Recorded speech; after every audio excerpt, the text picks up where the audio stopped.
side. I've got it down to a science. Look at that. You see where it says you are live? Yeah, I see it. Okay. And we're live.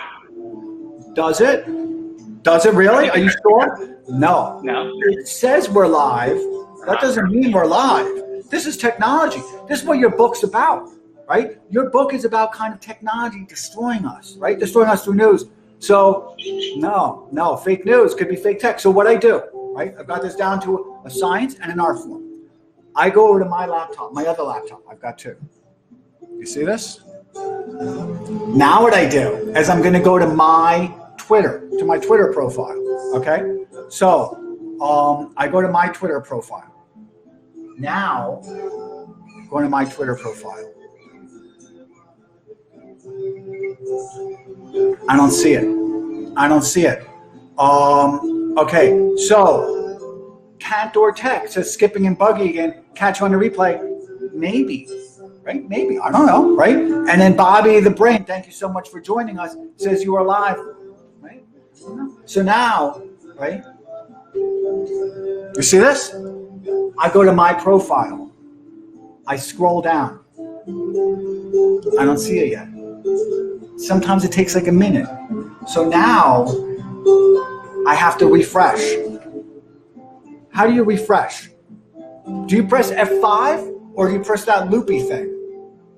I'm a loopy guy. No, it's wrong. It's wrong. So now F5. It's all in the F5.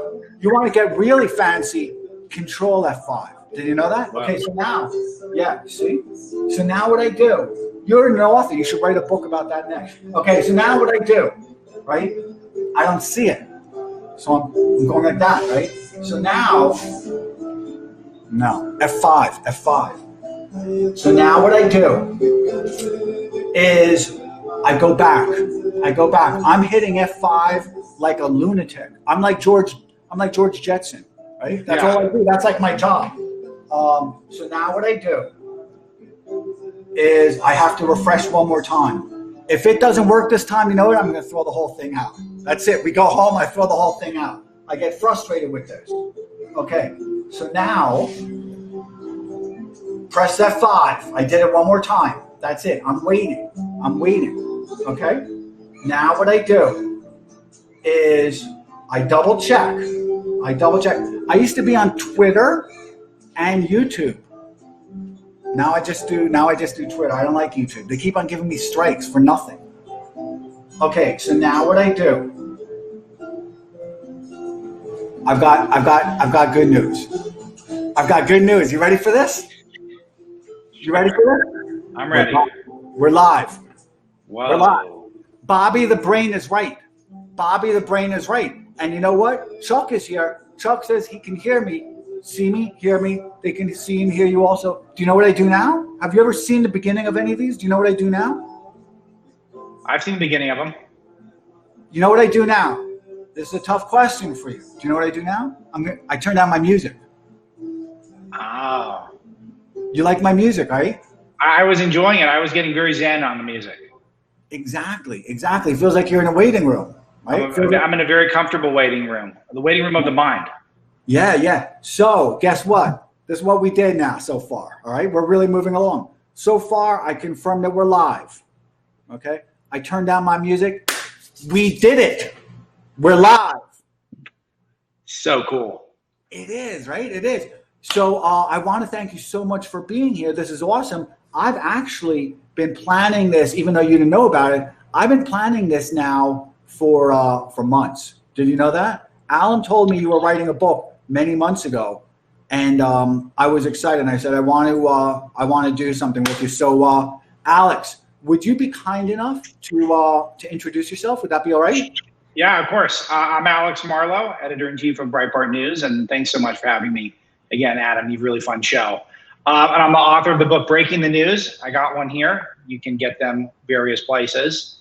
Wherever you would like to buy your books, there are many places to buy them. And I'll try to give you some excuses, just mostly some excuses to buy, mostly so I don't disappoint Adam. I know that's what Adam has me here for.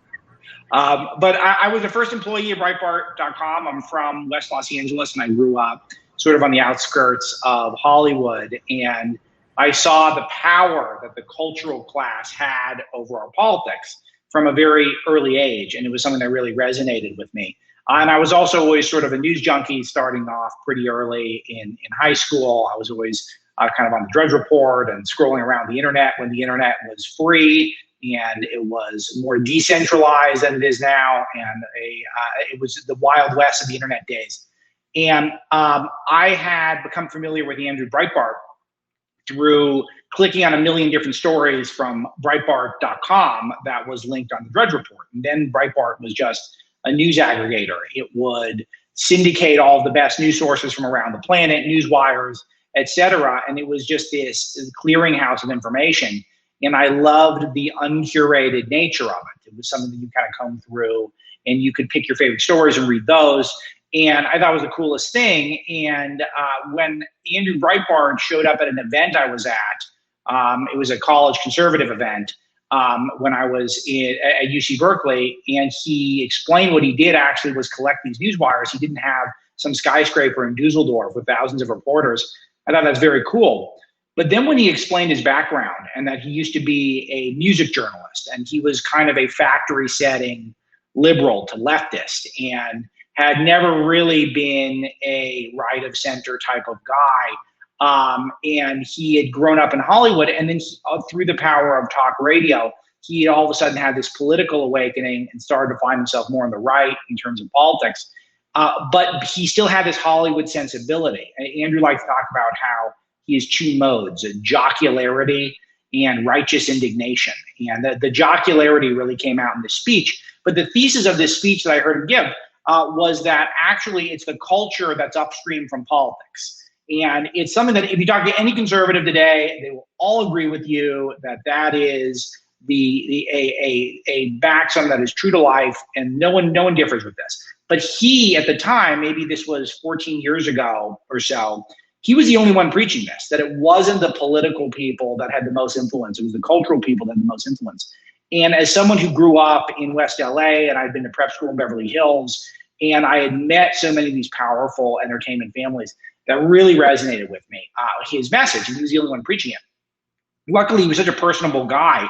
All I had to do was introduce myself, and he basically offered me a job on the spot once we had some stuff in common. And I started out at the ground floor, literally the ground floor, Andrew's basement at Breitbart. And they called me an associate editor, but it was really, I was a glorified assistant. I would help with a few different editorial tasks. But for the most part, I was a gopher going for stuff. And but I did, by osmosis, learn how to write a mean headline. And when Andrew launched his revamped Breitbart.com, which is the way it looks today, just after his death in 2012, I kind of became the headline guy. And that started an evolution in my career that's been pretty great. And I worked up to editor-in-chief. And now I've got the book out. And we have a radio show in SiriusXM that I host every morning, 6 to 9 a.m. Eastern on the Patriot channel. And happy to go wherever you want from there.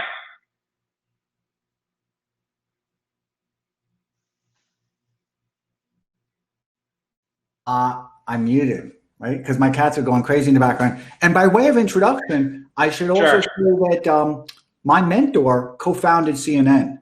So I go way, way back with CNN. My mentor is Reese Schonfeld. He and Ted Turner founded it. So Ted had the money, and he went to Reese, who was the former head of UPI, and he said, I want a 24-hour news channel. Build this for me. And Ted knew nothing about media and nothing about news. He knew about business. And he knew that he saw this kind of big conglomerate, and he wanted to break it up and to fragment it, right? And so Reese co-founded it with him. Then when Reese left several years later, and then after Reese chose his successor, which was Burt Reinhardt, who stayed until 1992 or something, and hopefully his daughter will write a book. And then after Reese left CNN, he founded the Food Network, which took that kind of monolithic, it started with a kind of a monolithic of 4 channels. CNN came around, and then Reese even created CNN's own competition, which was CNN International, which was CNN's own competition. He said, if you're going to have competition, create it. Then him and Ted had a falling out. He created the Food Network, and the rest is history. And I'm not a fan of CNN. Isn't that crazy? He and I used to sit in his house complaining about CNN. And but CNN's changed, hasn't it? Well, do you feel like it's changed? Yeah, we watched it change. We watched it change over many years. We watched it change when it was acquired, right, by AOL. And AOL then had, it was Time Warner, then AOL bought it. And then we watched it change to where they changed kind of the financial operations of it. So what they did is they closed down a lot of bureaus. They closed down all their international bureaus, which was what made CNN so important, was that they were places where nobody else was. They were there quickly. Right. If the Pentagon wanted information, it was CNN that was going to give it to them, right? Sure. It was CNN. So we would sit in his house and we would talk about what happened to the news. And we would read all the books about it. And he even wrote about his kind of vengeance against CNN, because we really did watch it deteriorate. And I remember when Benghazi happened, we were talking about how they were violating all of the journalistic ethics by apparently the ambassador had a diary, and conditionally the ambassador's diary was not to be released without consent of the family, and CNN went and released it anyway. So we go way, way back. We used to just sit there and kind of like whine about it, like two old guys do, right? Like two old guys do. So I'm very excited about this, because now I've got a new companion to whine about CNN, right? And CNN is something that I do focus on in the book, though I don't go into as much depth with them as I do with the New York Times and MSNBC. But there are some amazing things that have really changed at CNN, and people seem to forget some of the stuff that they do. One of the favorite things I came across in the book was that Jeff Zuckers' son actually got to become a part of one of Cory Booker's startups. So he was a teen advisor to a tech startup that a Democrat senator had. And he even had stock options, which is pretty unbelievable, because I don't think Jeff Zuckers' kid is hurting for cash. I don't think he really needs a big infusion of capital. Considering I also learned through the scope of the book's research that he had, I think it was the rapper Drake at one of his birthday parties, which is $250,000 just for the appearance. And so I think he's got money to burn, and they get him in this startup with Cory Booker, which is unbelievable, because if you had any sort of, Breitbart was getting in startups that, Ted Cruz had or something, it'd be such an international scandal, but it just comes and goes with CNN and they get away with it. What did that startup do?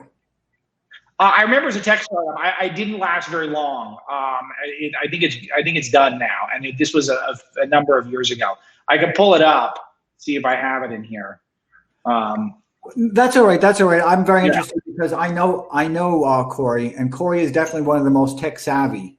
I don't doubt that the startup had some legitimacy, but he had this. He becomes a millennial advisor to some sort of an internet startup. Do you think perhaps there was something there beyond that Jeff Zuckers' kid is just some sort of a genius that is qualified to be joining up with this senator from this tech startup? There isn't another teen that's qualified to be doing this work. That's dad doesn't have to be a media executive. Well, so you do discuss CNN, and it kind of piqued it was very interesting to me, because the part of CNN you also discussed towards the beginning actually is that about Roger Stone. So CNN was there at kind of the inaugural arrest of the raid of Roger Stone, and then Jake Tapper, which I recall vividly, also said that Roger Stone might like it in prison. Remember that? Yeah.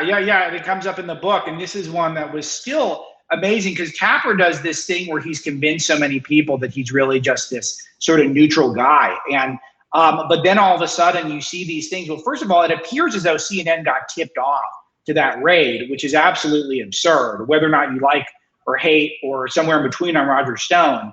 That he's an older guy, and he lives with his wife, who's an older person, and they showed up like they were bringing in they were bringing in some sort of massive drug smuggling operation with dozens of heavily armed goons while they're in the act. No, he was in bed in the middle of the night, and CNN apparently got tipped off to it. And then when they're covering it, Jake Tapper says that maybe Roger Stone will like prison. And the whole consensus on the internet, you don't take my word for it, but if you look at the time, everyone on the internet was pretty much thinking that what Tapper was saying was that Roger Stone is going to enjoy prison rape because there was speculation about Roger Stone's sexuality. And Tapper makes a joke, and everyone sees what he's doing. And Tapper does this all the time. And somehow gets away with it. But I think less so now. I think the mask has kind of slipped with him. And I think a lot of people who used to think he was credible now don't think so as much. What gives you that impression that people don't think as much that he's credible? Because just from the people I talked to in conservative circles, I know at Breitbart many years ago, maybe about 6-7 years ago, we did a long form interview with him because we were holding him up as one of the guys who, even though he wasn't probably going to vote the same as we did, he was at least curious to give us a fair shake. But he was also one of the guys that at the very beginning, do you remember the Charlottesville story where Trump said they were very fine neo-Nazis, which I go into a lot of detail in the book. Well, Trump didn't actually say they were very fine neo-Nazis. He said they were fine people on both sides. And then a minute later, he says, not a minute as in 10 minutes, a minute as in 1 minute later, he said, not the neo-Nazis, I condemn them totally. So when that happened, Jake Tapper reported it accurately on his show. And then for months afterwards, really years afterwards, he stopped reporting it accurately, as did the rest of CNN, who treated it as though Donald Trump said they were fine neo-Nazis. This even came up in the beginning of the Joe Biden campaign, where Biden said that his whole inspiration for running for president, the guy's been in Washington for 50 years. His whole motivation was the Charlottesville speech, where Trump said they were fine neo-Nazis. That was his whole campaign myth, was based around that. And a lot of it comes from CNN, who knew better, and Tapper knew better, and wouldn't tell his audience the truth after that, because clearly someone had gotten to him that we're going to hit Trump with this angle. It's interesting. I don't watch CNN. I watched it during the Roger Stone. I don't watch that much news. And a lot of the reason for that is there's kind of a farcical nature, and I don't really enjoy the farce. But one thing that I've noticed, and I even tweeted it out, is how much our news is becoming very China 1950s through 1970s like.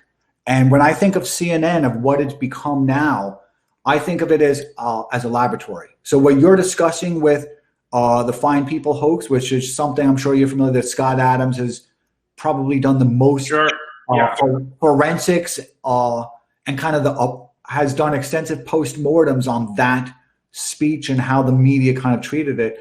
But for me, when I watch CNN's treatment of it, it seems like it's a laboratory of what the limits of propaganda are.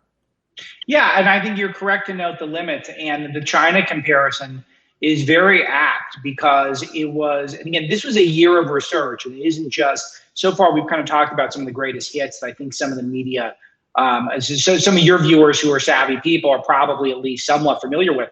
There's a lot of stuff in the book I came across that was brand new even to me. And a lot of that was China-centric. And people are going to have to pick it up to get all the details. But it's hard to research exactly the extent to which the American media conglomerates are connected to China, and not think that they're becoming almost sympathetic to the Chinese model. And you don't have to take my word for it. You can take the word of The Atlantic, that published a major article suggesting that China-style internet censorship might be a better way forward than America's sort of freewheeling Wild West approach to the internet, which is amazing stuff. And you look at it, and it makes perfect sense logically. This is where there's not an ounce of conspiracy in the book, by the way. And anyone who's skeptical of that stuff, I debunk a number of conspiracies in the book as well. I just don't have a mind for that stuff, though some of it's entertaining in the pro wrestling sense. The book's meant to be a serious piece of scholarship. And so I don't go down any conspiracy roads. But when you look at the China connections, it's all very logical. NBC is part of NBC, Comcast, Universal, which does massive business in China. ABC is a part of ABC Disney. So ABC News isn't just ABC News. It is the person in the waiting room greeting you when you go to the doctor's office, but for a giant media conglomerate that does huge business in China. I go into a ton of detail in terms of Bloomberg's China connections, which are outright disturbing. Is Michael Bloomberg, top executive, fly regularly to Beijing, meet with the literal ministers of propaganda. That is what they are. They come up with the propaganda talking points. And I don't think they'd shy away from that description as well. Wikipedia is not exactly a friend of the right, refers to this group, the SCIO. Well, let me go back to China. Yeah, sure. Go ahead. Let me go back to China for 1 second. There's a lot of questions here, so I also want to be responsive to them. But let me go back to China for 1 second because I'm very familiar with China. As a lot of people know, and you know also, I've been to China dozens of times, or almost 24 times. So that's not really dozens. Wow. Yeah, I speak the language Mandarin fluently. I'm very anti-Chinese Communist Party. And there's a lot of similarities, and they're really a leading indicator because just as somebody could argue that there's no longer democracy, and I'm not a constitutional scholar, so I'll let other people kind of negotiate those terms, right? But just as there's no longer democracy in the United States, I could also say that there's no longer communism in China, right? And all that remains in China is a gigantic communist party. Right. That now no longer has any type of revolutionary idealism. All they have is a monopoly over the coercive power and resources. So, it's interesting to see as these institutions within them have been hollowed out and within us have been hollowed out. And both of them are employing the same exact, identical, word for word. And I think Ted Cruz's advisors, and I have spoken about this on and offline, that is the exact same word for word type of communist capitalist kind of negotiation between those two entities, as it's a communist ideological control and it's quasi-capitalist. It's interesting, isn't it? And I think a lot of American business people, this is why they're pretty tolerant of Xi Jinping, because they see that during his tenure that there was this level of destitution within China that has kind of worked up to some level of a working poor that I think has led a lot of Xi to get a lot of defense from the Western world. Even though, I'm of course more partial to some of the reforms of Deng Xiaoping, which I'm sure this probably twice as good as I do. But it may be 5 times as well.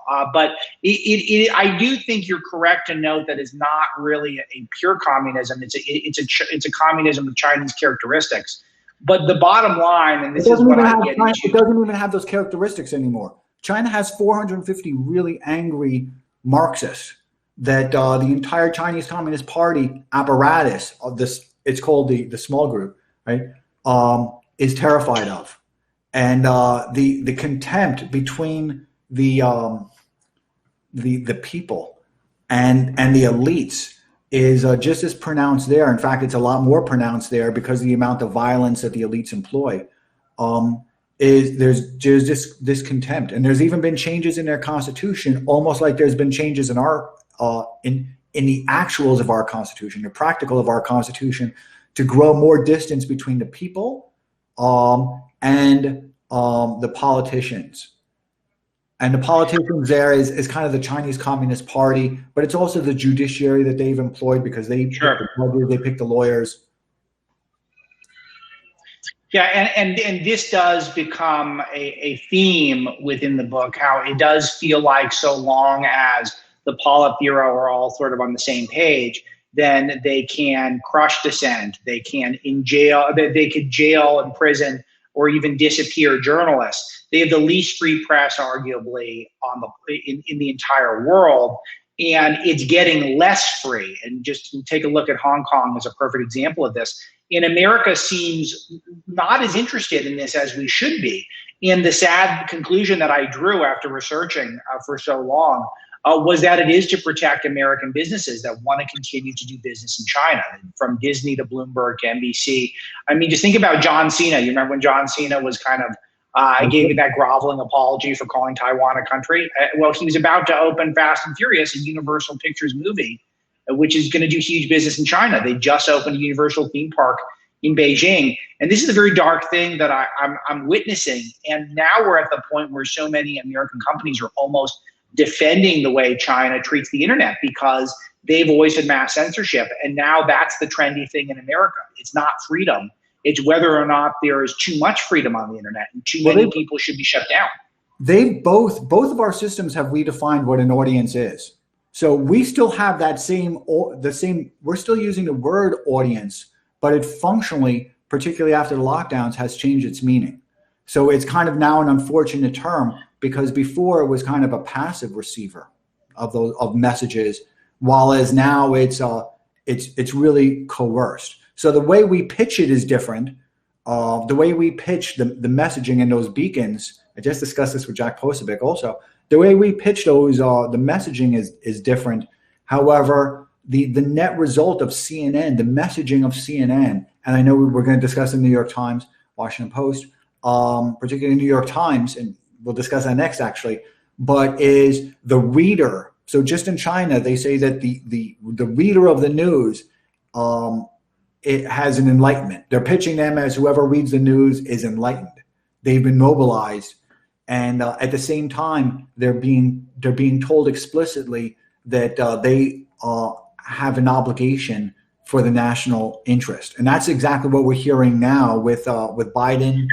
Biden today saying anybody that's or Biden's surrogate saying that anybody that's they perceive as a terrorist, a domestic terrorist, is the way they're going to be treated. Now the news is going to promote that national interest of hunting those people down. So it's a very Confucian, it's many things. It's the same type of Confucian type of model that, that I saw from there. So it's just interesting that there were leading indicators. So I was also interested when I heard about your book from Alan that you were going to include so much of China in it, which you really did. So I appreciate that.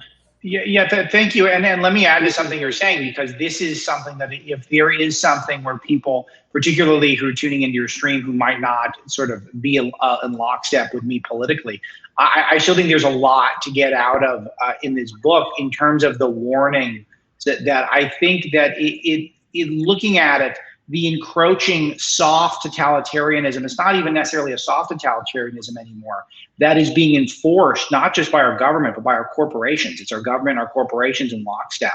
And we spoke briefly offline, Adam, about how you don't like YouTube. I mean, and why would you? They operate as a totalitarian state.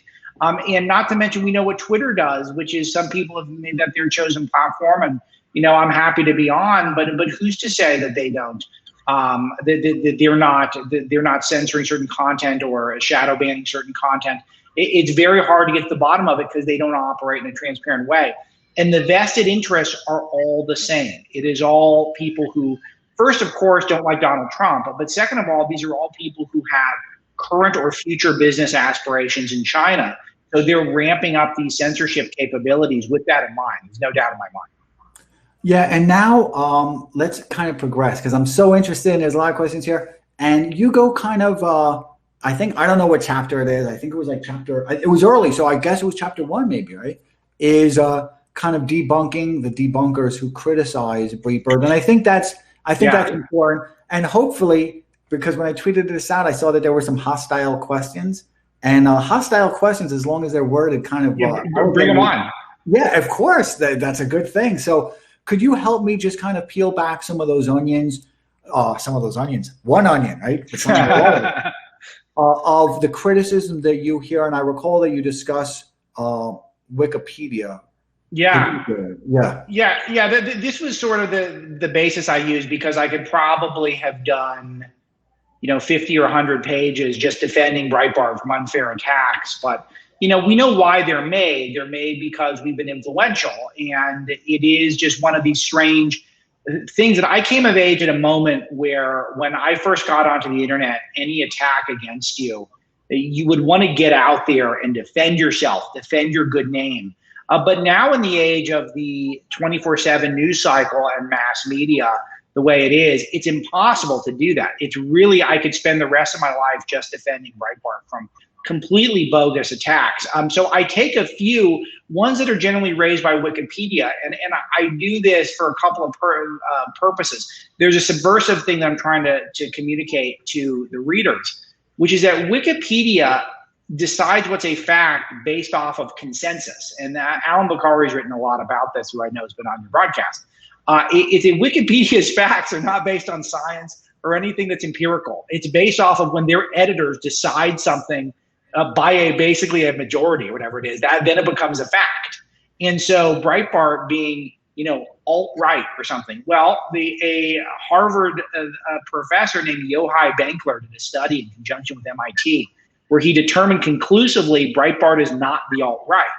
And first of all, as I mentioned in the book, if you ask 10 people to define the alt-right, they're all going to give you different answers.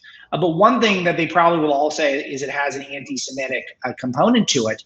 Well, Breitbart is owned by Jews. It's edited by Jews. We have several Orthodox Jews on staff. Some of our most prominent people are Orthodox Jews. And we're relentlessly defending Israel, not to mention we have a Jerusalem bureau. And if you want to know where we're not that nuanced, we're not very nuanced on the state of Israel. We're pretty much 100% pro-Zionist outlet. And so to suggest that we're also alt-right is absurd, but that's stuck because Wikipedia allows for it to stick. Wikipedia won't let it come off, even though a not right-wing Harvard MIT study says, okay, these guys aren't the alt-right. That's just one example of a few that I break down in the book. Do you know why that is? And again, I look to China as a leading example. There's 3 countries you can always look to as a leading example of where we're going next. Number 1 is China, which is a system that the Americans envy. The American elites envy because it's there's so much implicit. There's every society uses the threat of violence, right? Is that on your side? That's awesome. Is that? Yeah, no, I got the little kids, so we're having a shift change here. I apologize. No, don't apologize. Your noise will be adorable, I promise. No, that's awesome. You'll hear my cats. They're not as adorable, but you'll also hear them. I was going to keep them quiet, Adam. I'd probably have to say I could do less time. So bring your child. Feel free to bring your child on. Feel free to bring your child on. So it's just very interesting because China's a leading indicator.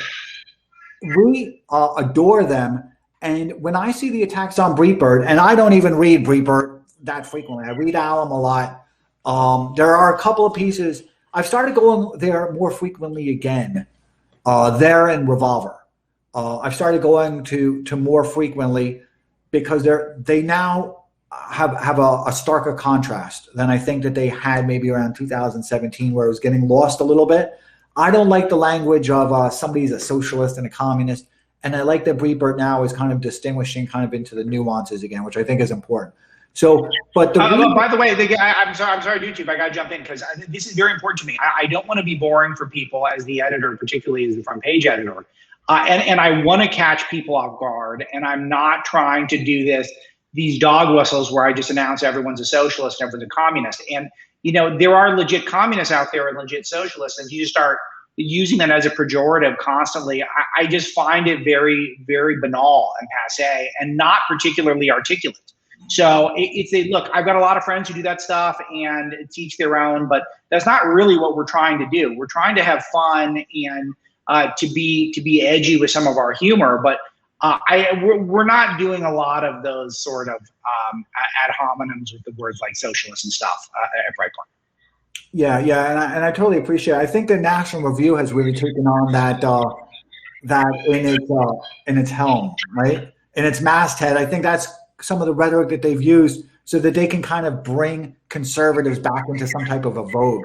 But it's just very interesting because when I see the attacks on Breitbart, what I see is the same type of Maoist attack where Mao would have abolished Breitbart much more forcefully, much more violently, but the rhetoric was basically the same, is that Breitbart is the old society, right? So in Mao terms, kind of translating between now and then, Breitbart was kind of the 4 olds. It was the old society, and by nature, it was evil. By nature, Breitbart, they would argue, is evil and corrupt, and that's because it's dominated. It's domination of the exploiting class. It's an exploiting class. Its readership is landowners. It's capitalists, bourgeoisie. So that is also kind of how they branded, and I listen very carefully for the language that they use. And it's the same language where they'll talk about, Mao talked about the evil remnants and ideological poisons. So they've switched the words a little bit to kind of be more accommodating to American kind of appetites for rhetoric. But it's the same type of thought reform that I'm seeing. This is one of the main takeaways from the book, Breaking the News, which I know, Adam, you want me plugging it, so I will be plugging it. It's not that I want to plug in it. I think it's important, right? Thank you. Let me tell you why it's important, okay? And this is partially the salesperson in me, but it's not just, it's also because I think news is very important. First off, there's not a lot of alternative to news. And somebody tried criticizing Breitbart, and they say, well, he's not going to discuss Matt Gaetz or all of that. Unfortunately, that person's follow-up was a little bit too inflammatory, because it's I'm sure there's a reason, and we could have discussed Matt Gaetz had that person presented that, right? But people do need contrasting information. Right? They really do need contrasting information where they need kind of contrary, right? Whatever the contraries are, people need to have exposure to the contraries. So I think it's important that you sell your book to pronounce that more, and also because it took effort from you, right? It took emotional effort from you, and what you're doing when you do that, you may not realize it, but you are actually converting a piece of your own identity and your own worth. And you're converting that to a different type of asset. And it's very important that you receive, that you're adequately compensated, that you're adequately paid for that fraction of you. Wow. You said it, brother. I love it. I'm all in on that explanation. So no, and you're right about this. It was definitely something that once you start going down that road of writing a book, that it does become such a huge emotional investment. And I think the product turned out really well. It's just gotten an amazing response from elected leaders, and particularly from conservative media. The establishment media has almost entirely ignored it, which I also take as a compliment, because it made the New York Times bestseller list. It's been on the Publisher Weekly's bestseller list for the last 3 weeks, which is based purely on sales. The New York Times, uses an algorithm. By algorithm, meaning they just choose. It's not based on pure sales. They choose what goes on and what doesn't. And I still made it with the whole chapter about how terrible the New York Times is. So I think people really enjoy it if they get it. But to come back to the point that I really wanted to make, it's not just a book about liberal bias, which is so passé, though of course that's in there for a lot of it, just for clarification, some entertainment value, to get some stuff on the record. But the thing is, the China-ification of American media is really what's frightening. Both emulating certain practices that you see in China and protecting China, the communist nation, the CCP, at the expense, I think, of American values, and occasionally at the expense of American citizens. Yeah, that's exactly what it is. And that's why one of the reasons that I found your book so interesting, because there's really not a lot of people talking about the amount of Chinese Communist Party, not only the infiltration, but the infiltration makes it sound like they're a hostile invading force. Right. But they're not. Yeah, we all want it to be double agents, like we've been seeing in some of these Confucius Institutes and stuff, where there's literally people who are just, giving secrets back to, they're getting into the faculty at Harvard and then sending secrets, which I have no doubt that some of that's happening.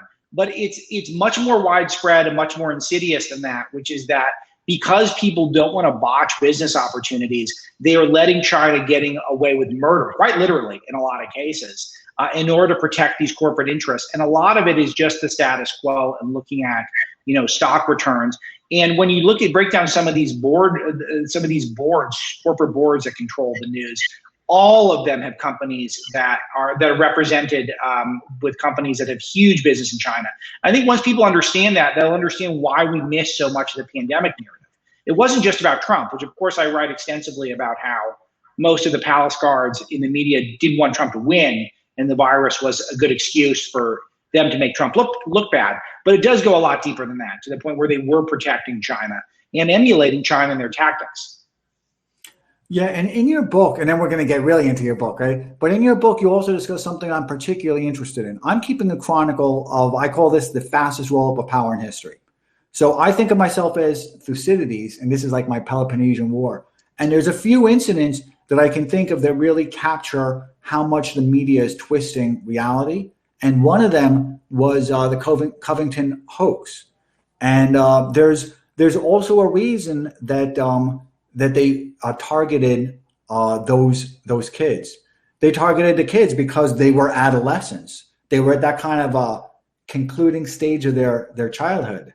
So they wanted to make a very strong message that within that within the adolescent process, that it's only complete. The adolescent process is only complete once their identity has been subordinated to a new type of kind of like a societal identification.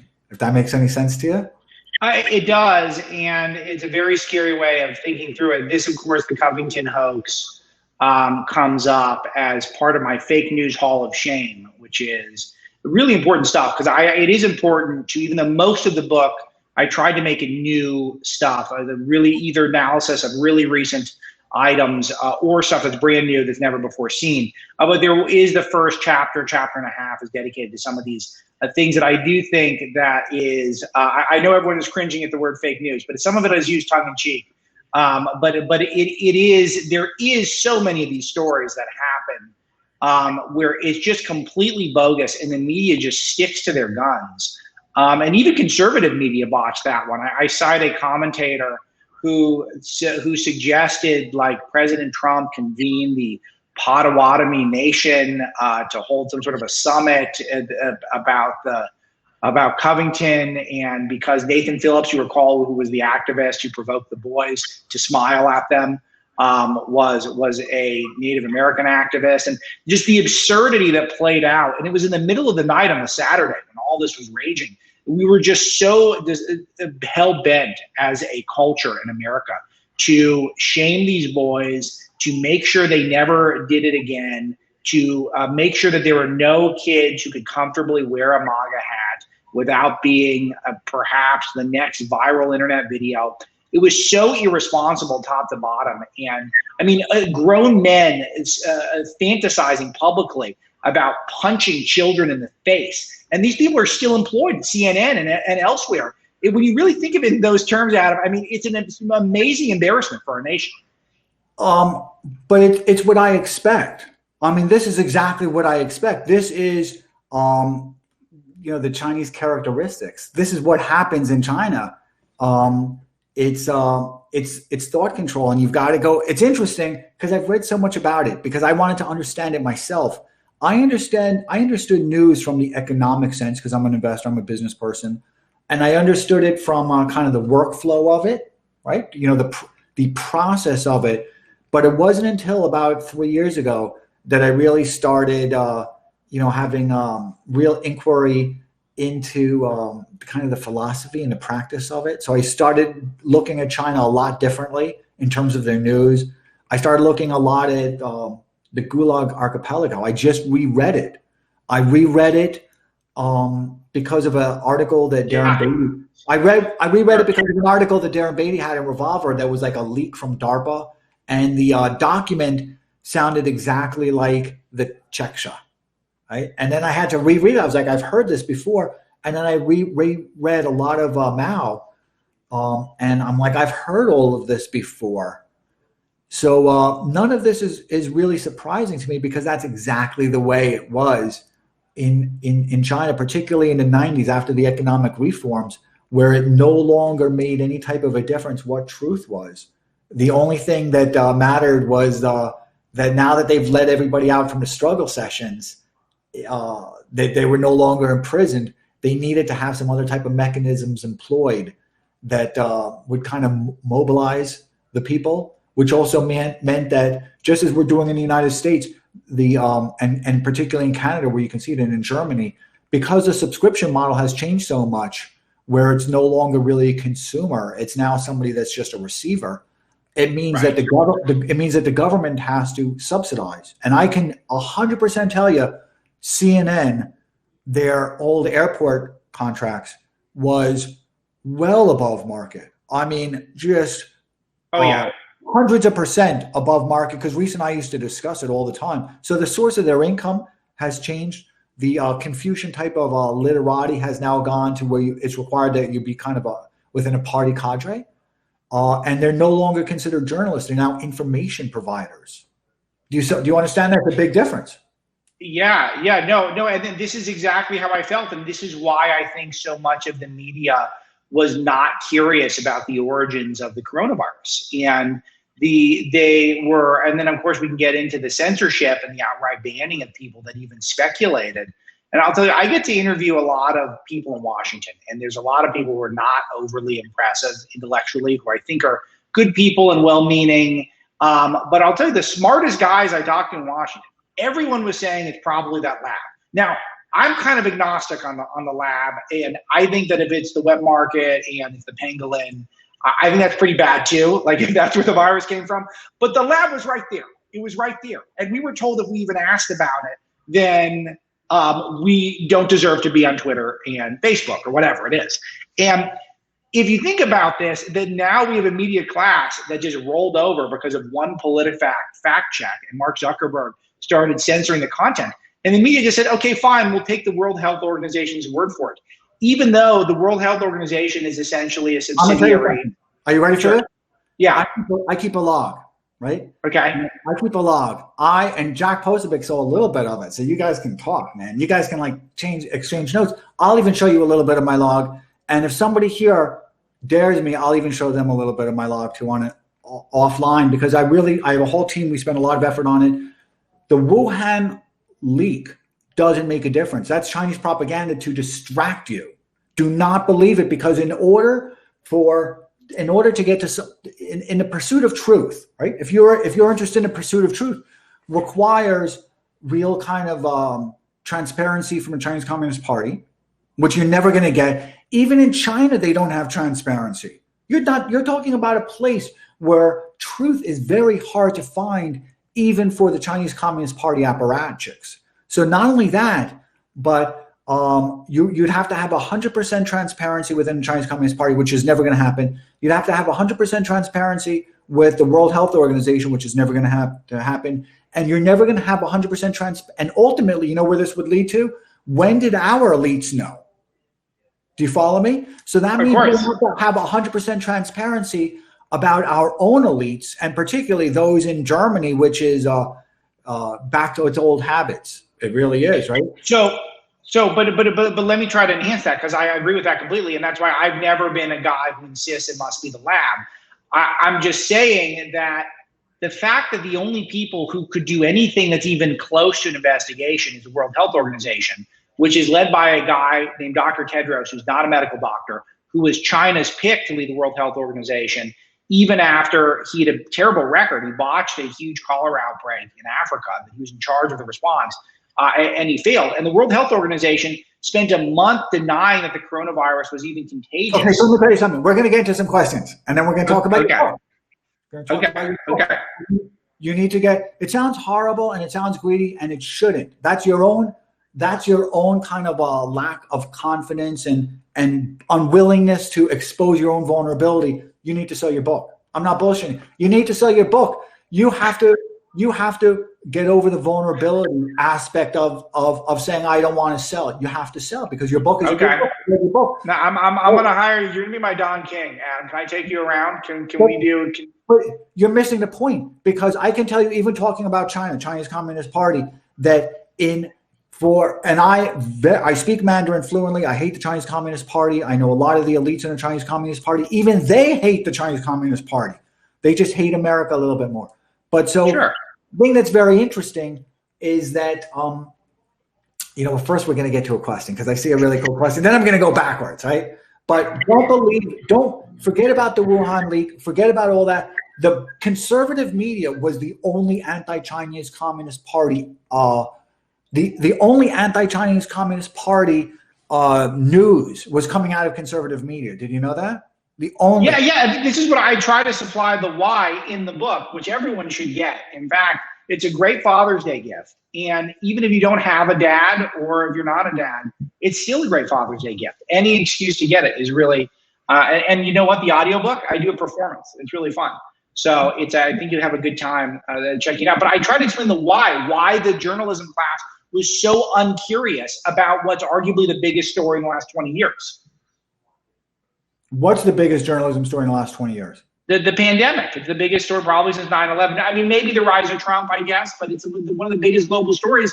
And they just took the Communist Party's line and said, fine, we're just moving on. It's not just you're blaming the Chinese Communist Party when you've got to look at how harmoniously our elites have operated within that.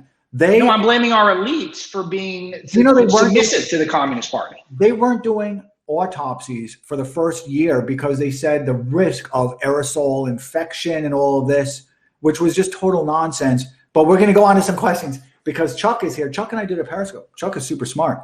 So Chuck says, how much, and then we're going to get back to your book, how much is China directed and how much is just triggered by Chinese prodding because of our own internal problems?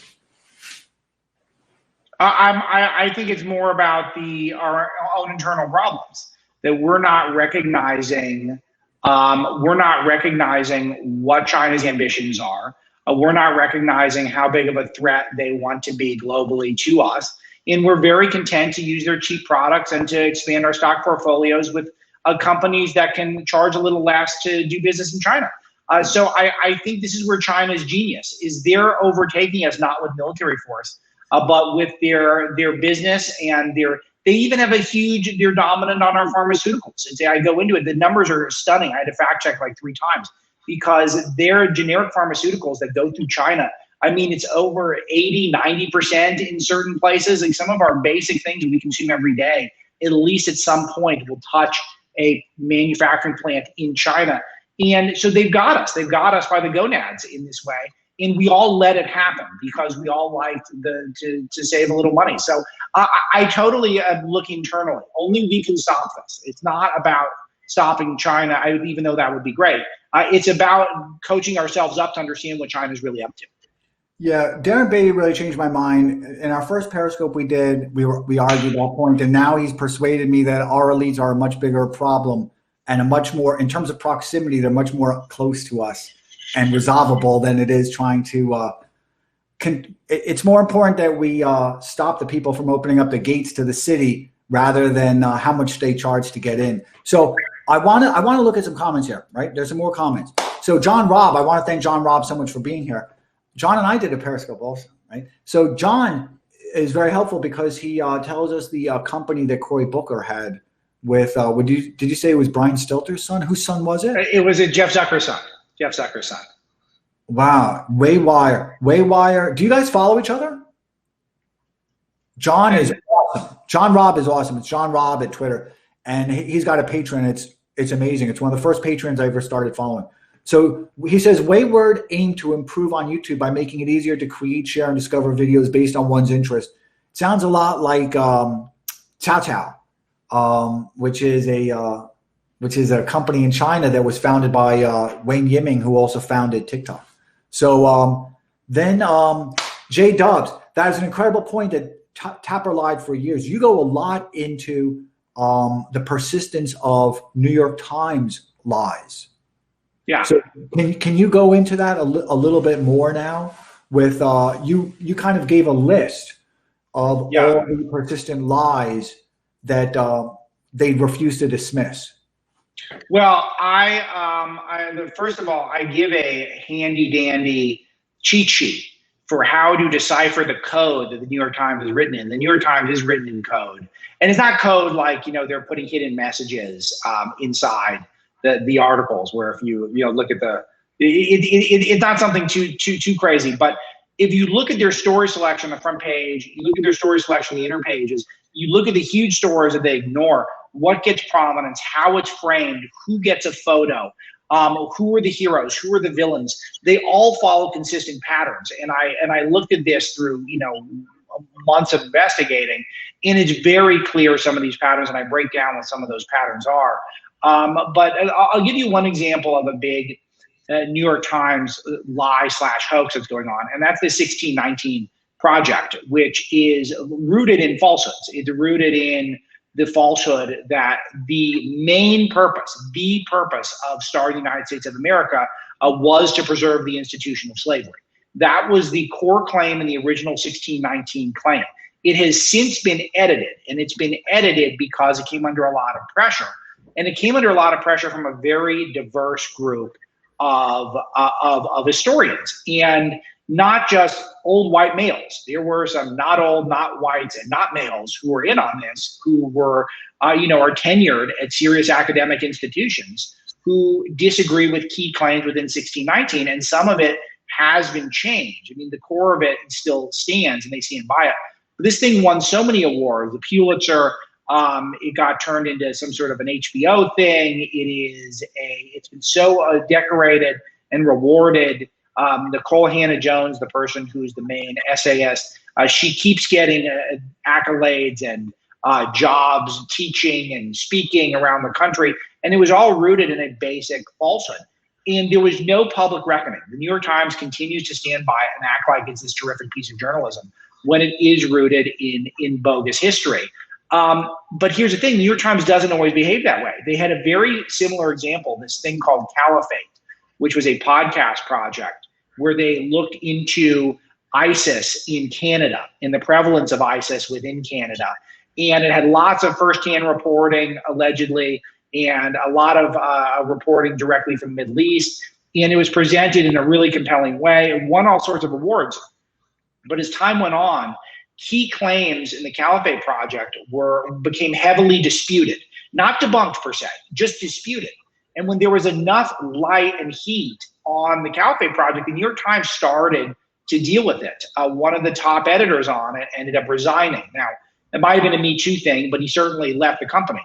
They added addenda. They added a new introduction to the podcast to note that there are key claims that are under heavy dispute within it, and the reader should read it accordingly. This is the exact opposite of what happened with 1619. So when there's an ideological component like 1619 has, which is portraying America as a uniquely horrible and racist place, New York Times stands by it, even if it's debunked. But if it's something that's more neutral, like ISIS's presence in Canada, and it starts getting refuted, then all of a sudden there's a public reckoning, there's a comeuppance. And I think that's a remarkable thing. Totally at the same time, equally disputed stuff. One of them had the reckoning, one didn't. Yeah, but CNN's a part of that story. I don't remember the person's name. I believe it was a woman. Hannah? Is that right? Yeah, probably Nicole Hannah-Jones. That's the Nicole, okay, with the red hair. Yeah. I don't watch the TV. I just remember the name because I've known people. You know the way memory works. I remembered somebody from my brother's first girlfriend in the third grade, and probably his last girlfriend too, in third grade was Hannah. So, but CNN was aligned with the interest of the New York Times because at that time they were also saying that it was a demand for reparations. Right. And that was the next thing that Nicole Hannah-Jones took on. And I break that down in the book as well, which is, I hadn't even remembered it until I started doing research, but this was all supposed to be a tee-up. 1619 was supposed to be a tee-up to start talking about reparations. But if you go back into the history, and this has been really fascinating, is that this is all by a design, because the New York Times was reeling after the Russian collusion narrative fell apart with the Mueller report. And they had to give their newsroom a directive. And Dean Baquette, who's the editor there, the executive editor, he said that what we're going to do is we're going to point everyone in the direction of race in America and how America perceives itself through the lens of race. Like we used to think of ourselves as sort of a colorblind society. Not anymore. With the New York Times, they're going to be teaching the readers. This is how he described it about race. That was how it was phrased and how it was framed. And part one was 1619. But then she went in with a big pitch for reparations, which also had a lot of key claims disputed, and it had some basic facts messed up too, which is again in the book. But it was part of, you're correct about this, it was part of there were dominoes that were going to fall. First was going to be 1619, and then once they proved substantially that America's core institutions are racist, then you go for the reparations. That was always the plan. Yeah, it seemed very clear to me that it was a grab for the reparations, right? And I stopped reading 1619. I only read a few pages of it. I was very intrigued when it first came out. Once I read that they said that at some point in American history in the South, the slaves accounted for 50% of the GDP of the United States. I'm like, this is ridiculous. It's not even worth talking about. Probably wasn't even 5% of the GDP in terms of the economic output that that came as a consequence of that. So Mater Castro Rum, thank you so much for joining us. And I like that picture. You see that picture that they got? Very beautiful picture. It's a pastoral scene. It is. So Mater Castro Rum, thank you so much for joining us. Says, how do we restore factual discourse in the media when so many outlets are retail emotional dreck? Yeah, it's a great question, and I try to provide some answers, but sadly, it's going to be a long slog because we have to first uncorporatize and un-China-ize our media. And that's going to be really tough because I'll tell you, you know who doesn't want us doing that, Adam? It's the corporations that are already controlling our media. They know that people like me are out there saying, hey, you guys are the problems in the corporate high rises here. And so they're trying to buy up independent producers. You see it with folks like, the media editor of the New York Times now is a guy named Ben Smith, who he was the editor of BuzzFeed, which was sort of, at least was supposed to be sort of independent, but he got bought up by the New York Times. Well, BuzzFeed got bought up mostly by NBC. NBC is the biggest shareholder of BuzzFeed. Ezra Klein is a contemporary of mine on the left who was a anti-establishment journalist, wrote at American Prospect, and then he started Vox. And Vox got big and got a bunch of corporate investment, and now Ezra Klein's in the New York Times. I mean, this is what they do, is they buy up the independent voices. I'm very encouraged by some of the stuff that's happening on Substack and on stuff that you're doing, Adam, and Patreon. And even though Patreon, I think, is kind of left and censorious. But I like the spirit of people going out and starting their own stuff, finding their own audience, and the audience funding them. But there does need to be a bigger industry for this stuff to encourage the brightest people. Because I'll tell you how I live. I have a great lifestyle, but it is decidedly middle class, and I'm at the very high end of conservative new media. Like, it's very hard to do a lot better than how I'm doing, and it's still you're not getting wealthy off of it. If you're a left of center person, Huffington Post, they get Verizon investment and AOL investment. It's Huffington Post started by Andrew Breitbart, by the way, which people forget that history. I did. My good friends were the first investors in it. I actually did an investor series. I know Alan Patrick. It was Graycroft one that was in there, and then who was it? Beautiful Apartment. Remember, Nancy? Yeah. I forget. He had a beautiful apartment. Former AOL exec, right? Ken Lair. It was Ken Lair. Of course. Yeah, of course. He and Andrew were close. Oh, well, he was a really nice at least for a time. I mean, for a moment in history. My favorite memory of his is not just the food, which was really good at his place. We brought over John Kerry to his house, to his apartment many years ago. But his terrace, he has a nice terrace that overlooked the park. It had the perfect view of the park. So, but you guys are the adversary also, and I listen to a lot of the rhetoric because major media, liberal media, requires this kind of death and rebirth that Breitbart refuses to comply with, which is that there has to be some type of an establishment of guilt, right? So yeah. It's a message of guilt that's existential. It's like, I guess you are guilty. And then it's also the media, which is what the 1619 Project was. And it's also very psychologically demanding of a person. And that is, you have to learn how to feel guilty. So 1619 Project was, you are guilty. And then the media perpetuates and is persistent with saying you must learn to feel guilty. So you guys also are kind of a breach of that. You guys also don't have that same type of outlet of channeling guilt.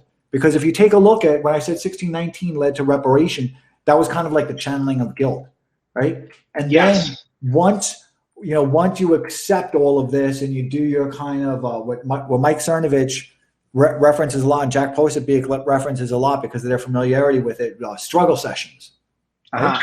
Which is something that's always been demanded of Mike Cernovich, and he's always been the most resistant, and he's always warned everybody, don't, because once that begins, it's not just one struggle session that you have to comply with, it's a whole series, because then it's required that there's this kind of continual progress, which they would call, harmony, right? In the struggle sessions, they would think of it as there's an adaptation that has to occur, and that particularly happens with the more intelligent you are, the more that demand comes to you. So part of that struggle session is to literally beat everybody up. into that. So I look at one of the reasons that they're attacking Breitbart is not necessarily because they're conservative, but they're really not a participant in any of the stages of thought reform. You nailed it. This is a bigger issue than us being right wing, is that we're going outside of their channels that they control, and we're having an impact. We're influential. And they want the only people to be influential are the people who go through their club, and their club are these big corporations. And they know they are not going to be able just to commoditize us and buy us up because of the nature of what our brand is. It's just not easy to do that. I'm not saying impossible. I'm not an owner of Breitbart, so maybe it could happen one day. But it just seems highly unlikely that that would ever happen. And I do think it's very similar to why there was so much outrage about Trump. It isn't just that he was this right-wing guy. He was really kind of centrist in a lot of his politics and very populist in a lot of them. But he proved that you could get to the top without going through the channels that have been established by the establishment. You know what else it was? So many decades. You know what else it was? And it's your thing, so I'm interrupting so much because I'm rude, right? And it's your thing. Well, before when you said, this is a business for people and that there's alternate Substacks, this isn't a business for me. This is like us having dinner. I'm just really curious. Right. But I will say with Trump, one of the problems that they had with Trump beyond everything else was also that when he brought in his family, you're taking a look at the liberal media that is extremely anti any type of filial piety, right? So it's the filial piety, it has to be. The left wants to transfer filial piety to an adoration of Biden and to the neocons and neoliberals, while as Trump still had that same type of devotion, to family. Sure. Does that make any sense to you? So it does. I was thinking about this. It was really interesting because I just read Bill O'Reilly's book on the mob, and really the hero of the book is Bobby Kennedy, who was the Attorney General and under John F. Kennedy. And it's really interesting because he should never have been hired in that job. He got hired at 35. He was totally unqualified, and it was pure nepotism that got him in. So he should never have had the job. And then he turned out that he was the biggest mob buster there was, even though his own family had ties to him. So it's kind of a remarkable thing that I didn't know that before, but it is interesting where this is why the leaders get to choose who they want to choose. Maybe they got a feeling about stuff. Yeah, I wasn't huge on Trump bringing in his family into his inner circle to run the country. I don't think it worked out. But it showed you how contemptuous they are of filial piety. And when you think of, I can't say it's really conservative because I'm a liberal, and I would say that America's a liberal country. It's really not I don't even think of it as conservative, but I suppose we have to redefine those terms anyway, right? Yeah. But it certainly does it is exactly opposed to what the left is for, which is everybody in the left that they attack, one of the first roots that they go after. And perhaps it's one of the reasons that Cernovich emphasizes on his Twitter that he is a stay-at-home father. Did you ever see that? Yeah, I love it. No, I joke with him all the time because I'm a stay-at-home dad too. But it shows you that's kind of like his attack, because his rebelliousness, and when Posebik says, be a rebel, have a family, because the left is extremely, one of the first things that they go after within that you must feel guilty, then you must act on it, is a complete attack on individualism. And now we're just seeing that they're no longer concealing it anymore, that it's a complete attack of individualism, because it's the ideological characteristics of the petty bourgeois, or the bourgeoisie. And to this, and I'm a huge advocate for traditional family structure, and I do think you're right about this, that to portray Trump as crazy and then he had this wonderful family around him. I mean, my favorite Trump was always Melania. And I was very critical of Ivanka Trump's role in the White House, but it's hard to argue that she doesn't make Donald Trump look good. He's got clearly a good relationship with his adult daughter. Nancy, did you like Ivanka Trump? Yeah, I was like, everybody likes Ivanka. How can you not? I know his. Oh boy. I don't know about the whole Breitbart audience. Yeah, but can I tell you something? I know the neighbors. I know his neighbors. I know Ivanka's neighbors. Everybody in the building, every single person loves Ivanka. Her husband, everybody hates. Isn't that crazy? When I say hate, I mean, this is not just since he was the president. I'm talking about long before. They will not be in the elevator with him. I mean, there is. Yeah, what is it, Jared? His name is Jared, right? That's Jared, yeah. They will not be in the elevator. This goes back many, many years. You know, they would see them. I guess they've got young kids, and they would see them like with the kid. And people, when Ivanka was there, they would all go running over. But when he was there, they all refused to. It's like I know a couple of stories like that. But so I actually liked that part of the Trump presidency. I didn't like Jared at all. I thought that was extremely corrupt, and they never should have allowed that. And it was the most vulnerability that the Trump had was that there was just no reason for it, nor did I think he was particularly loyal. But it's just interesting. So when I see the lines of attack that they have on Breitbart, I also see why they're doing it.